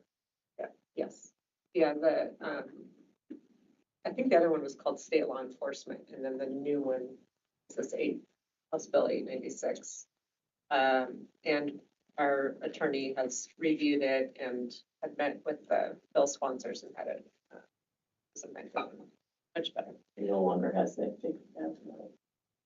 Oh, yeah, thank you. It was referred to judiciary rules on the 23rd, so it's moving along in the process. The parental rights and medical decisions legislation was amended. See, the sent to 14th order, and then it was recently amended yesterday in the Senate, and then filed for a second reading. So that is going through. That adds clarity to some of the parental consents regarding like emergency care and trying to think of what other examples, like if there's crimes against children, when medical care can be provided, it kind of just clarifies that statute. Moving along, and then didn't add on here, but I think Kratom's following on the next page. But there is a new bill that was just introduced on Kratom, Senate Bill 1418, Kratom Consumer Protection, and it takes kind of the best of a few different Kratom bills that were in the that were introduced this session. It increases there is no age limit or standard now. It creates a age standard to not be able to purchase natural kratom until age 21, and then it bans any adulterated kratom. It's not on here though, is it? No, it's not. No, it's hot off the press. I had to get In right. fact, I think it's just an R. No, that's good. This one. Sounds like a compromise. Yeah, probably. Probably better. There was a ban, total ban. Lobby wants it not to be banned. They had all kinds of carve outs and Yeah. Kratom lobby. Yeah. It's like. This one, the list is like age 21 to purchase, which. And that's good. Yeah, it helps. That's it too, you know, middle schoolers running around with stuff. Yeah, which is today how it is, so. Yeah, so it's definitely better than what we have today. The next page is just some updates on some other bills that we've been following. There's the bill on property rights protection. That I think was, it was amended. We had some concerns about that initially, although our staff are pretty careful when they go out, but sometimes on nuisance complaints, knows when that we would have concern about that bill potentially creating some challenges for us, but that bill was passed the House on the 3rd. There was a trailer introduced yesterday, Senate Bill 1391, really affect us. I think it was, might have been more for, I think it struck some language around federal government mentions that were in the original bill that I'm guessing they can't tell the federal government. So I think that's, if I recall, that's what that is. There is a nicotine taxes and permits, I guess you call it like an equity bill, kind of puts the vaping and all those things in the same treatment category for taxes and permits. That bill was printed. Last I checked, it hadn't gone anywhere. Daycare supervision requirements, there was, I think maybe Commissioner Upster, you mentioned that, legislation that loosens supervision for sight and sound when monitoring a child in the daycare. And if you have, if you're a home daycare and you have your own children there, and they're 5 years or older, that you don't have to count them as part of the number of children you're supervising. So we're not super fan of this legislation, but for obvious reasons, but it is moving through the legislature. There's a Medicaid expansion repeal that was introduced on House Bill 850 that was printed and hasn't moved forward since March 10th. Harms from addictive social media. There's actually a couple of different bills on that. House Bill 542, it has been amended and has passed now the Senate floor, which happened last Friday. So that's an update to that. And then there's also a Senate Bill 1297, which is part one, it's also been amended, on Conversational AI Safety Act. That was referred to the House March 19th. So those both seem to now be moving forward. They were not going anywhere for a while. There are multiple rural health transformation bills. There's actually one more in addition to all these that are mentioned here. Including one to send the money back. Right. So, yeah. Yeah. So there's all different versions, but it sounds like from what I'm hearing from people who are more close to this than I am, that there's a desire to put some kind of oversight body, preferably with oversight from both the executive and legislative branches, but how that is set up has not been agreed to. So I think that's the premise of all these different bills being introduced. And that money, I think, has to be obligated by October. Figuring. And then the next page is just a short list of the bills that the Executive Council and I have been kind of monitoring and that are either stalled, have died. And I also did not include like 9 housing different bills on hand, I guess housing and land use. You probably have seen those as county commissioners, but There's a new rat bill. oh, is there? Added rats. The existing.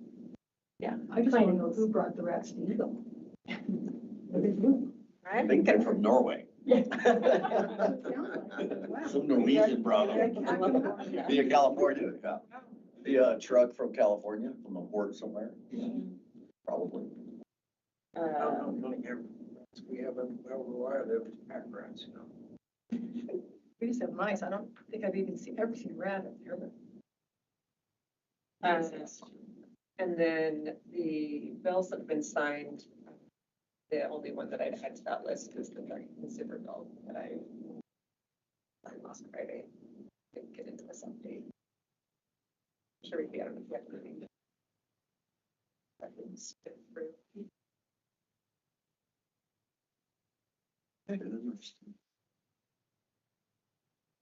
Thank you. I guess I would mention that the one about the money coming down from Shippey's bill, yeah, that came back, didn't it? So 1344. I think I've seen it. Maybe you should tell me. Well, I thought it might have been one of his other ones. Okay. And there have been a couple others having to do with medical mandates and that haven't gotten out of the committee, so. Yeah.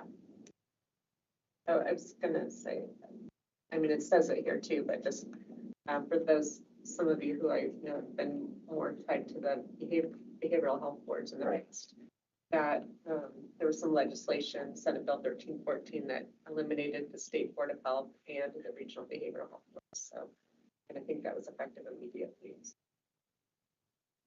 So what are you gonna do? Nothing. That's my understanding, because someone, it is eliminating those sections of code. I think in the bill intent language, if I remember right, it assumed that the health districts are responsible also for behavioral health, which. But that,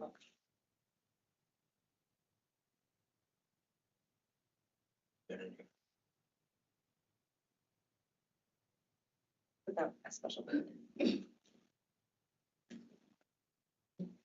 thank you. Yeah, but this time I moved. Last that we, has everyone had a chance to look at the 2020, February 24th, 6 meeting minutes? Here, I move we approve the February 2026 minutes as written.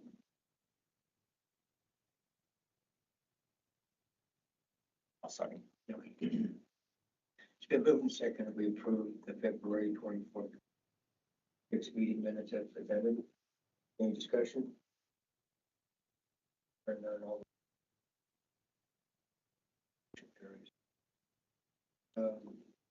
Now we'll move on to the February 2026 monthly expenditure and revenue report.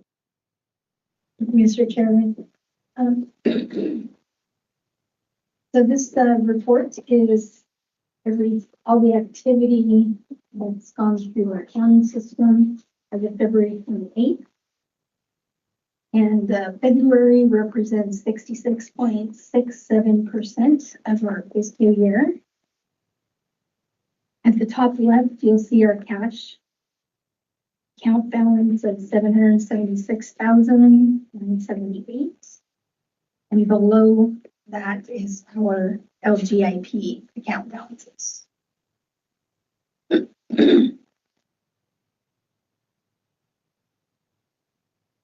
Over, oh, there it is on the screen. Okay.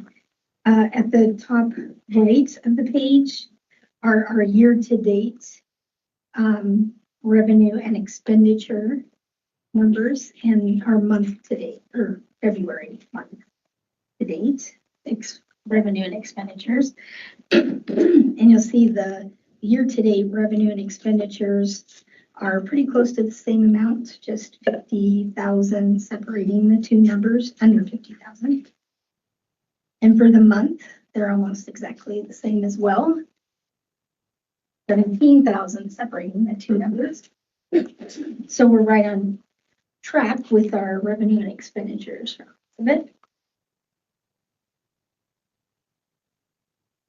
And so moving down on that first page is all of the program detail, the revenue types that were collected, and then the year-to-date amounts by program. And then overall, we are 63.45% of the budgeted revenue has been collected, which is very close to our 66.67% of the fiscal year. We're almost on target there. Are there any questions on the revenue before we move on to expenditures? No.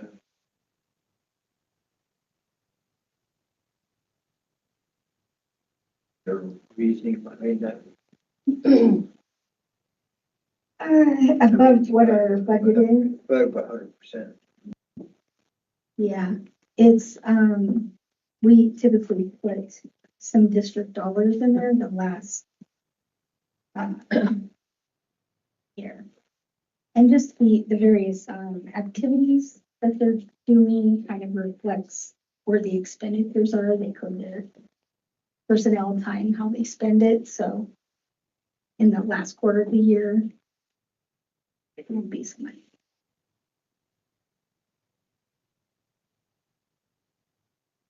Okay, expenditure page. Colton, if you could advance forward one page. Thank you. Now, here are all of the same programs on the first page, but with the expenditure categories. Personal operating, capital T&B. And again, the overall percentage of the expenditures, 63.74, which is fractions away from the revenue we've collected this year. So that's 63.74% of our budgeted expenditures. So we're very close to that target of 66.67% of the fiscal year.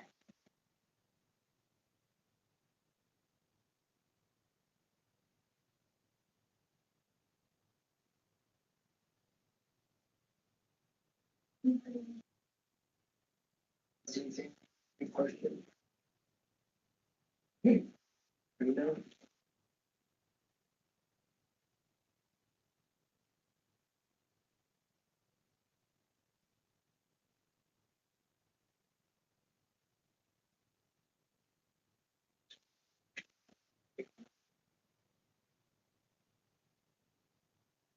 We're going to, the community paramedics program overview.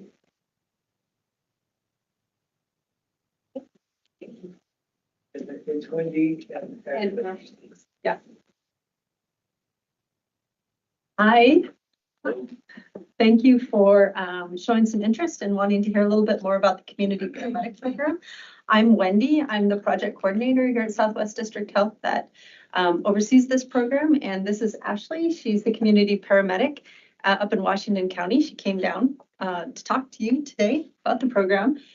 And before we start, I just wanted to, next slide, I wanted to just share a story with you.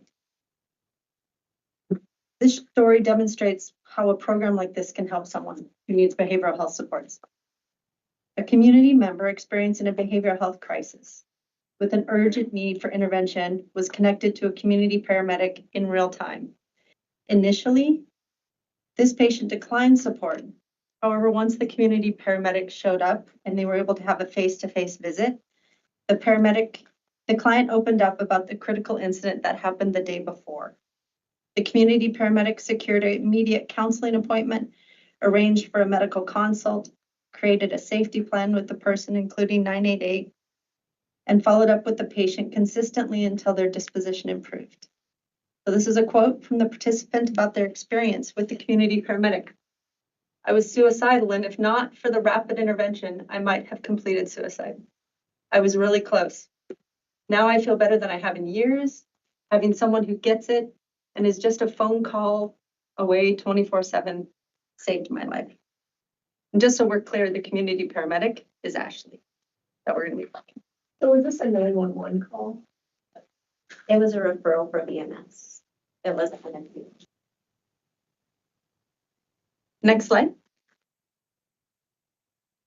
So Ashley and I are going to split this presentation up. So you'll hear from me first, and we'll talk about the early diversion grant, defining community paramedicine, a timeline of program implementation, the role of the community paramedic, referral and program processes, services and support, early outcomes, and some keys to success and opportunities. So next slide.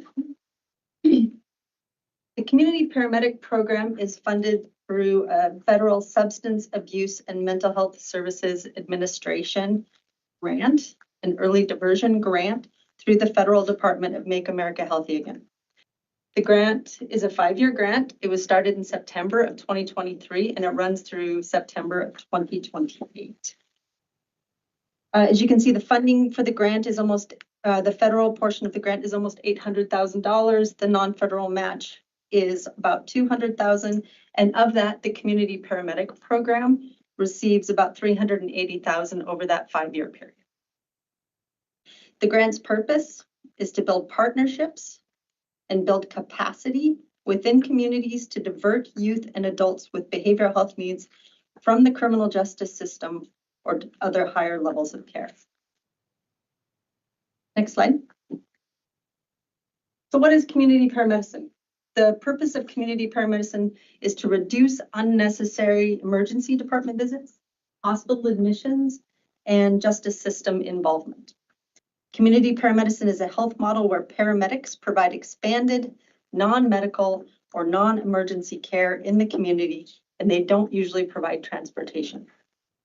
They also provide behavioral health support, such as crisis follow-up, connections to community resources, and creating safety plans, including diverting 911 callers to more appropriate settings like 988, mobile response, and crisis centers, which of course lowers costs to communities, individuals, and families alike. Next slide. So we're going to talk about 911 and 988 quite a bit during this presentation. So just to be clear on what 988 is, we all know that 911 is the number that we call during an emergency. 988 is the national equivalent, the national number for someone who needs help in a situation involving behavioral health crisis or a substance use issue. Just like you call 911 in a medical emergency or when a crime is in progress, you can call 988 when someone is experiencing a behavioral health crisis or substance use disorder, or is suicidal, or needs linkages to local care or treatment options. Next slide. So a little community paramedic timeline. In 2023, we received the grant, and I was hired that year. I had multiple conversations in Washington County with multiple stakeholders, including dispatch and the Weiser Ambulance District. In 2024, Ashley was hired as a community paramedic. She began her training to become a community paramedic that year as well. In 2025, she started training first responders, creating the Crisis Intervention Team Collaborative, sometimes called the CIT Collaborative. And Ashley's going to tell you more about that moving forward. She started consulting with law enforcement, hospitals, and seeing patients. Next slide. And this is what early diversion as defined by our grant looks like in Washington County. Ashley's responsible for training first responders in crisis de-escalation. She is responsible for building and maintaining partnerships throughout the community. She develops, leads, and staffs the Washington County Crisis Intervention Team Collaborative. She trains community members and treatment providers on early diversion options. She consults with law enforcement and hospital staff to support individuals with complex and serious behavioral health needs. And a smaller portion of her time is used to see patients and provide referrals. So I'm going to hand it to Ashley now to tell you how the program works, and you can introduce yourself. Yeah, so I'm Ashley Lynn. I've been in EMS for about 20 years, and in the last decade started pursuing community paramedic training, and I was blessed with the opportunity to serve as a community paramedic in Washington County and complete my community paramedic training. And what we were able to focus on and what we kind of got all of the spotlight on was we're an exclusive substance use disorder behavioral health support program, unlike other community paramedic programs in the Valley, which have a wide range of services that they can provide. So the bulk of the first year, like Wendy had went over, was a lot of training for myself and for our community members. We were able to train almost our entire responding community in crisis intervention training and de-escalation. We got a really great kind of welcome from the law enforcement community to bring these trainings into their officers. It reduces use of force, it increases the likelihood of compliance, it's been able to lower the amount of involuntary holds because there is that component of being able to get someone to be compliant. And then from a liability standpoint, if an incident were to happen, we now have extensive training in our entire EMS and first responder community in crisis de-escalation and how to handle these complex situations, which in some cases have resulted in use of force and or law enforcement shooting someone. So it was a very dynamic, very complex kind of undertaking to start getting all of these trainings in place, getting people exposed to what crisis intervention is, getting some trainings that on our EMS side of things, I was kind of floored that we didn't get this in, back in school, because it's essential to be able to communicate on every 911 call, whether it be a traffic stop or someone's house is burning down or, a loved one has collapsed. Being able to communicate effectively, all those are crises to some degree. So we got an immediate return on investment just on our day-to-day interactions with the community, being able to more effectively communicate in those high-risk crisis type situations. Next slide. So how patients enter the program, like Wendy had said, a bulk of my time is administrative and working kind of as a liaison or a concierge, if you will, for different conversations to happen. But I do still see patients. The key component is these patients need to be interested in receiving services, so voluntary, and they need to be safe. We don't interact with any high risk, volatile or dangerous type situations. We'll work with law enforcement on those. So the patients that do qualify, I'll get referred to from the hospital, a lot from law enforcement, a lot from EMS, sometimes from local physicians who are experiencing a high person that is highly utilizing the system in their area, like calling 911 really frequently. I've been asked to come in and see what's going on with that person to see if we can provide any services or intervention on them. So I get those referrals. The other basis of referrals is from the CIT Collaborative, like what Wendy had mentioned. So most counties, I can't say all, but most counties do have some form of a CIT Collaborative. At that table, we have representatives from law enforcement, judicial, the emergency management systems, all of the inpatient facilities, a hospital, probation, parole. You get the idea there. And we're able to discuss any concerns with the community, any specific community members that are needing some extra support, anybody who's going through like behavioral health court or substance use court, and see what kind of services we can wrap around those people to help them be successful in whatever it is that's going on. So once a month, we meet after the MDT, it's a multi-jurisdictional team meeting, talk about all these cases that we have to work on, and then get referrals and refer out appropriately based on what happens at that table. It's a confidential HIPAA protected interaction, but we do occasionally have people come in with training and some presentations to the county that might be helpful, because like I said, training is a huge foundation of this, being able to equip our first responders that are on the ground 24/7 to be able to deal with these situations. I'm not 24/7, 365, but our law enforcement and our EMS are. So at 2 a.m. on a Sunday morning, they're able to get in there, de-escalate, deal with the situation, send me a referral, and I can come in on the back side of that. Next slide.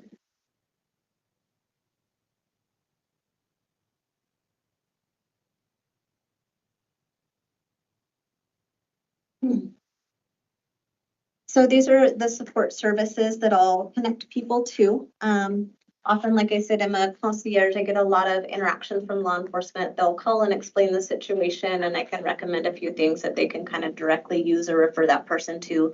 And then they can make the introduction on if that person would like me to follow up with them in person. So we'll do suicide screening, safety planning, means restriction counseling. Sometimes that means going through a patient's environment and talking to them about, lockboxes, safe gun storage, providing Narcan training or CPR training, those kind of services. Any overdoses or harm, like self-harm, actual or wanted to harm themselves, I'll get those referrals from EMS and law enforcement and reach out after the person has completed their inpatient hospitalization to see if their family or they need any kind of services or support.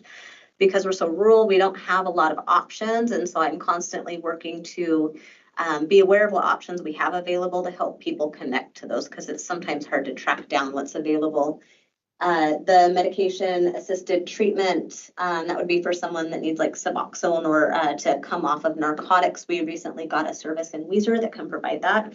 So connecting those patients that are needing some medical support for their substance use, and the coaching, recovery coaches, connecting people with recovery coaches. Next slide. As I had previously mentioned, we did get some social media or just media attention because we're the first community paramedic to focus exclusively on behavioral health. I would like to know there are several community paramedic programs across the valley, and I'd like to mention Ada County specifically. The bulk of their patient interactions are behavioral health. Last I heard, it was over 1,000 a year, with a small percentage of all of the other community paramedic duties. And so there are some other programs around here that are working in the behavioral health realm. And we're just very specific to the behavioral health support. Like I said, we had got nearly all of our first responders exposed to various crisis intervention and de-escalation trainings. And that was a huge accomplishment. Law enforcement has been able to report just that they've been able to interact in situations and gain compliance and kind of de-escalate some situations with the training that they had received that they didn't have. And then we do a lot of community events as well. And so I do get a lot of interaction with the community, requests to come in and teach in schools and workplaces, those kind of things. And then as far as the referrals, those are kind of hard to track because I have two roles, one as the community paramedic, and those are like the 9 individuals that have worked with or am currently working with in the program. And then also my role as the CIT collaborative leader, where we're actively discussing several cases every single month. I do keep track of those, but I may or may not end up having those as a patient. So I know ROI and seeing that number being like a great big number is probably what some people are looking for, but just to say 9 is actually a pretty big accomplishment for the general population of Weiser, and with the caveats that the people that I work with have to be compliant, they're interested in receiving services, they're nonviolent, there's no risk of harm when I'm going in and working with these people. The biggest barrier is often people are interested. I get referred many, many more, and they just don't answer their phone, or they do and they say they don't really have an interest. They feel like they've got the situation handled. But at that point, they have my contact information and they can reach out to me if that situation changes. Can I get the next slide, please?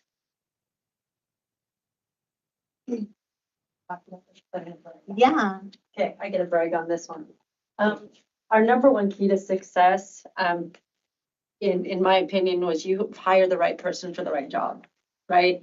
We were very lucky that Ashley was interested in the position and already had the skills to engage with the community and already had a good relationship with a lot of the community. So hire the right person for the right job.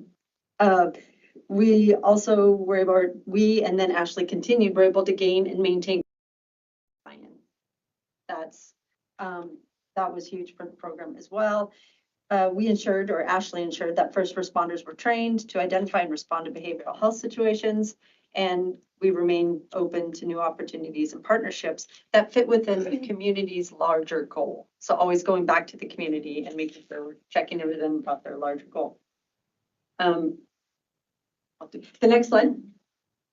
Some opportunities moving forward. One of our current priorities is identifying the barriers that might prevent people from engaging with the community paramedic program and ensuring that Ashley receives the appropriate types of referrals. Like you've heard, that we've had some patient referrals that are pretty high acuity patients, that need pretty intensive support beyond the scope of the community paramedic. And we're collaborating with our partners to better define appropriate referrals. We're also exploring ways to broaden screening eligibility. Our goal is to identify individuals who can benefit from support before a behavioral health need becomes a crisis.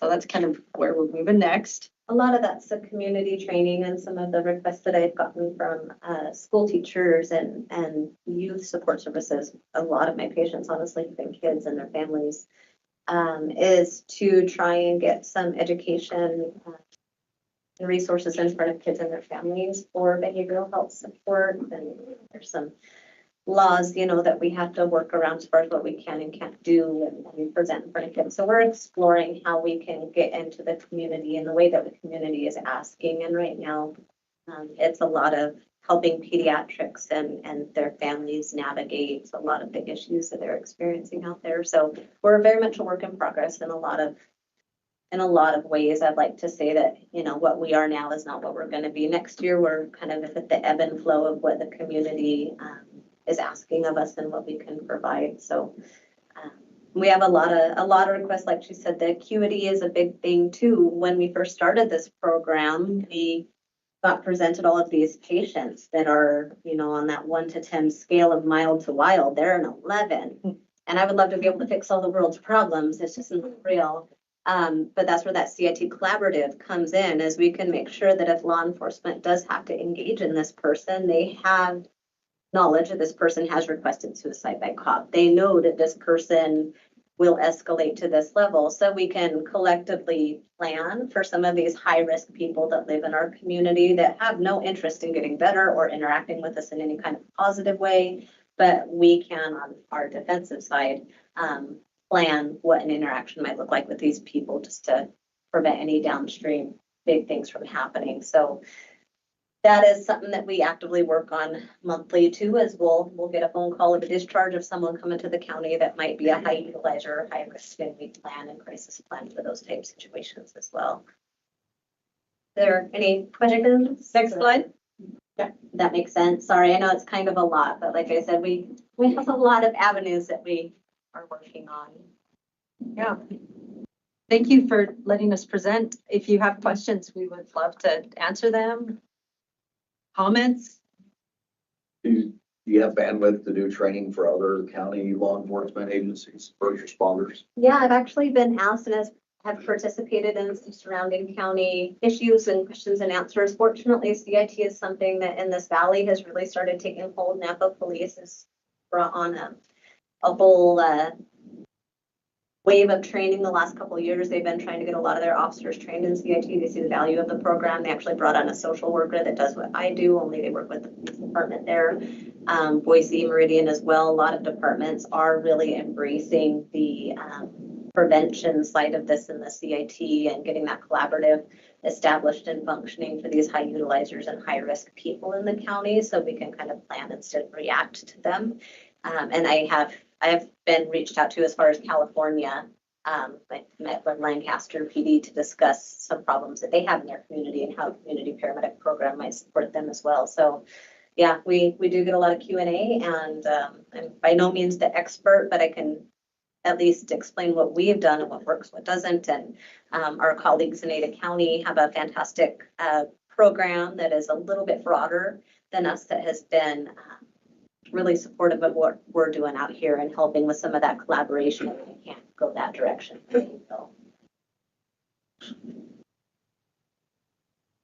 I'll maybe just jump onto the tail end of that and say that, like, some of the conversations we had earlier around pursuing rural health transformation funding, if that's an option for the state of Idaho, is something that we're trying to position ourselves to expand some of this work that was just presented to you. So funding would be great. Pretty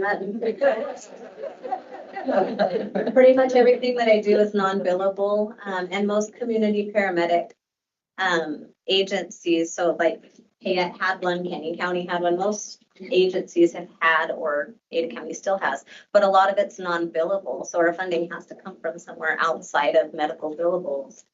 There's a very small portion of medical patients that I could bill a little bit for, but it's not enough to sustain a program. And so being able to focus on behavioral health while still having some access to those medical patients, because they do need support. And there are also behavioral components we can support them with as well. I'm just, our grant expires, I expire, we've got a date coming, and trying to figure out how we can get get this to continue because it's been hugely impactful for our county, for our daily operations, just things that we had to do all the time, like death notifications or high risk, high emotional type situations. Our crews are so much more equipped at dealing with, and to hear that they've de-escalated a situation and it didn't even ever end up in front of me is awesome. It shows that there is an immediate return on investment just because our crews can handle stuff before I even hear about it. And that was my goal from the beginning, is to well equip our community, our response community, kind of be a force multiplier, because I can't be everywhere always, but they are. And we've been seeing that every day on all of the calls. So that's pretty cool. And I'm optimistic that even when I am no longer, when this grant expires, that they'll still be able to go forth and utilize all of these things that we've brought in. How long is the training? The So like CIT training is 40 hours. So it's a huge time and financial commitment for places that want to have their officers CIT trained, because that's Monday through Friday, 40 hours in class. They also have to still staff who's on patrol or who's in jail. So, you know, they're paying double. They're paying the hours for the officer to go, plus paying overtime for the officers to backfill. So there is a big component of getting funding so departments can afford to send people. But it's a model that's been around since the 80s. It's not new, and it's something that has shown huge efficacy in huge cities that see this on a basis 100-fold than what we do. As far as reducing liability, reducing risk to officers, people are able to do their job in a safer, more effective manner. And if, God forbid, something does happen where a use of force or they have to use their gun on someone, they can show a record of training to show that appropriate de-escalation attempts were made that led to that use of force. So it's a good investment from several different fronts, no matter how you slice it. It is just a very expensive thing for a department to do. So is that just for officers though, or are you training? Everybody. Yes, yeah. Yep, EMS. Community paramedic training, how long did you have to, how long? A year. My community paramedic training is a year in clinical time as well. And you have to come into it as an experienced paramedic. Fortunately, they've recognized the importance of being able to expand the community EMS. So the lower trained EMTs are actually able now to go to a community EMT training and be an extension of myself. Whereas I would be more of a managerial role in the program. Most of what the community EMS function is at the BLS level, where they can handle it, and I can come in medically if any advanced services are needed, like medications or some of the things that are really specific to being a community paramedic. So as a force multiplier, having community EMTs, because there are far more EMTs across rural Idaho, that's the bulk of our responding community, can do a lot of these same things that I'm doing with a paramedic oversight that can help if there's anything above their level. And that training is much shorter. It's a few months. Okay, thank you all Thank so you. much. Our emails, Thank you. I'm the bottom one, the WCC medic, that's the Washington County Community Paramedic. That's Ashley. Or So- anyone at Weezer, you can reach out. I'm able to be, I get calls from dispatch and officers. If you know anyone who's affiliated with Weezer, they can connect you to me. And that's not The hard top to get one's stuff. me. Okay, thank you. Thank you.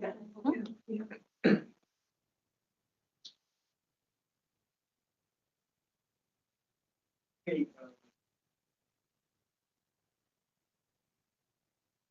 the director's report. And I don't have anything. You have your agreements, contracts, and grants that I've signed since the last meeting in the back of your binder, if you have any questions. And the only thing otherwise I might announce that is that my peer, Russ Duke, the director in District 4 out of Boise, announced his retirement. And yeah. Is he really? He's aged well. Yeah, so he'll be retiring in beginning of July. Replacement in the meantime, I've talked about a few things we want to move forward before he departs, and one of those is identifying our legal counsel.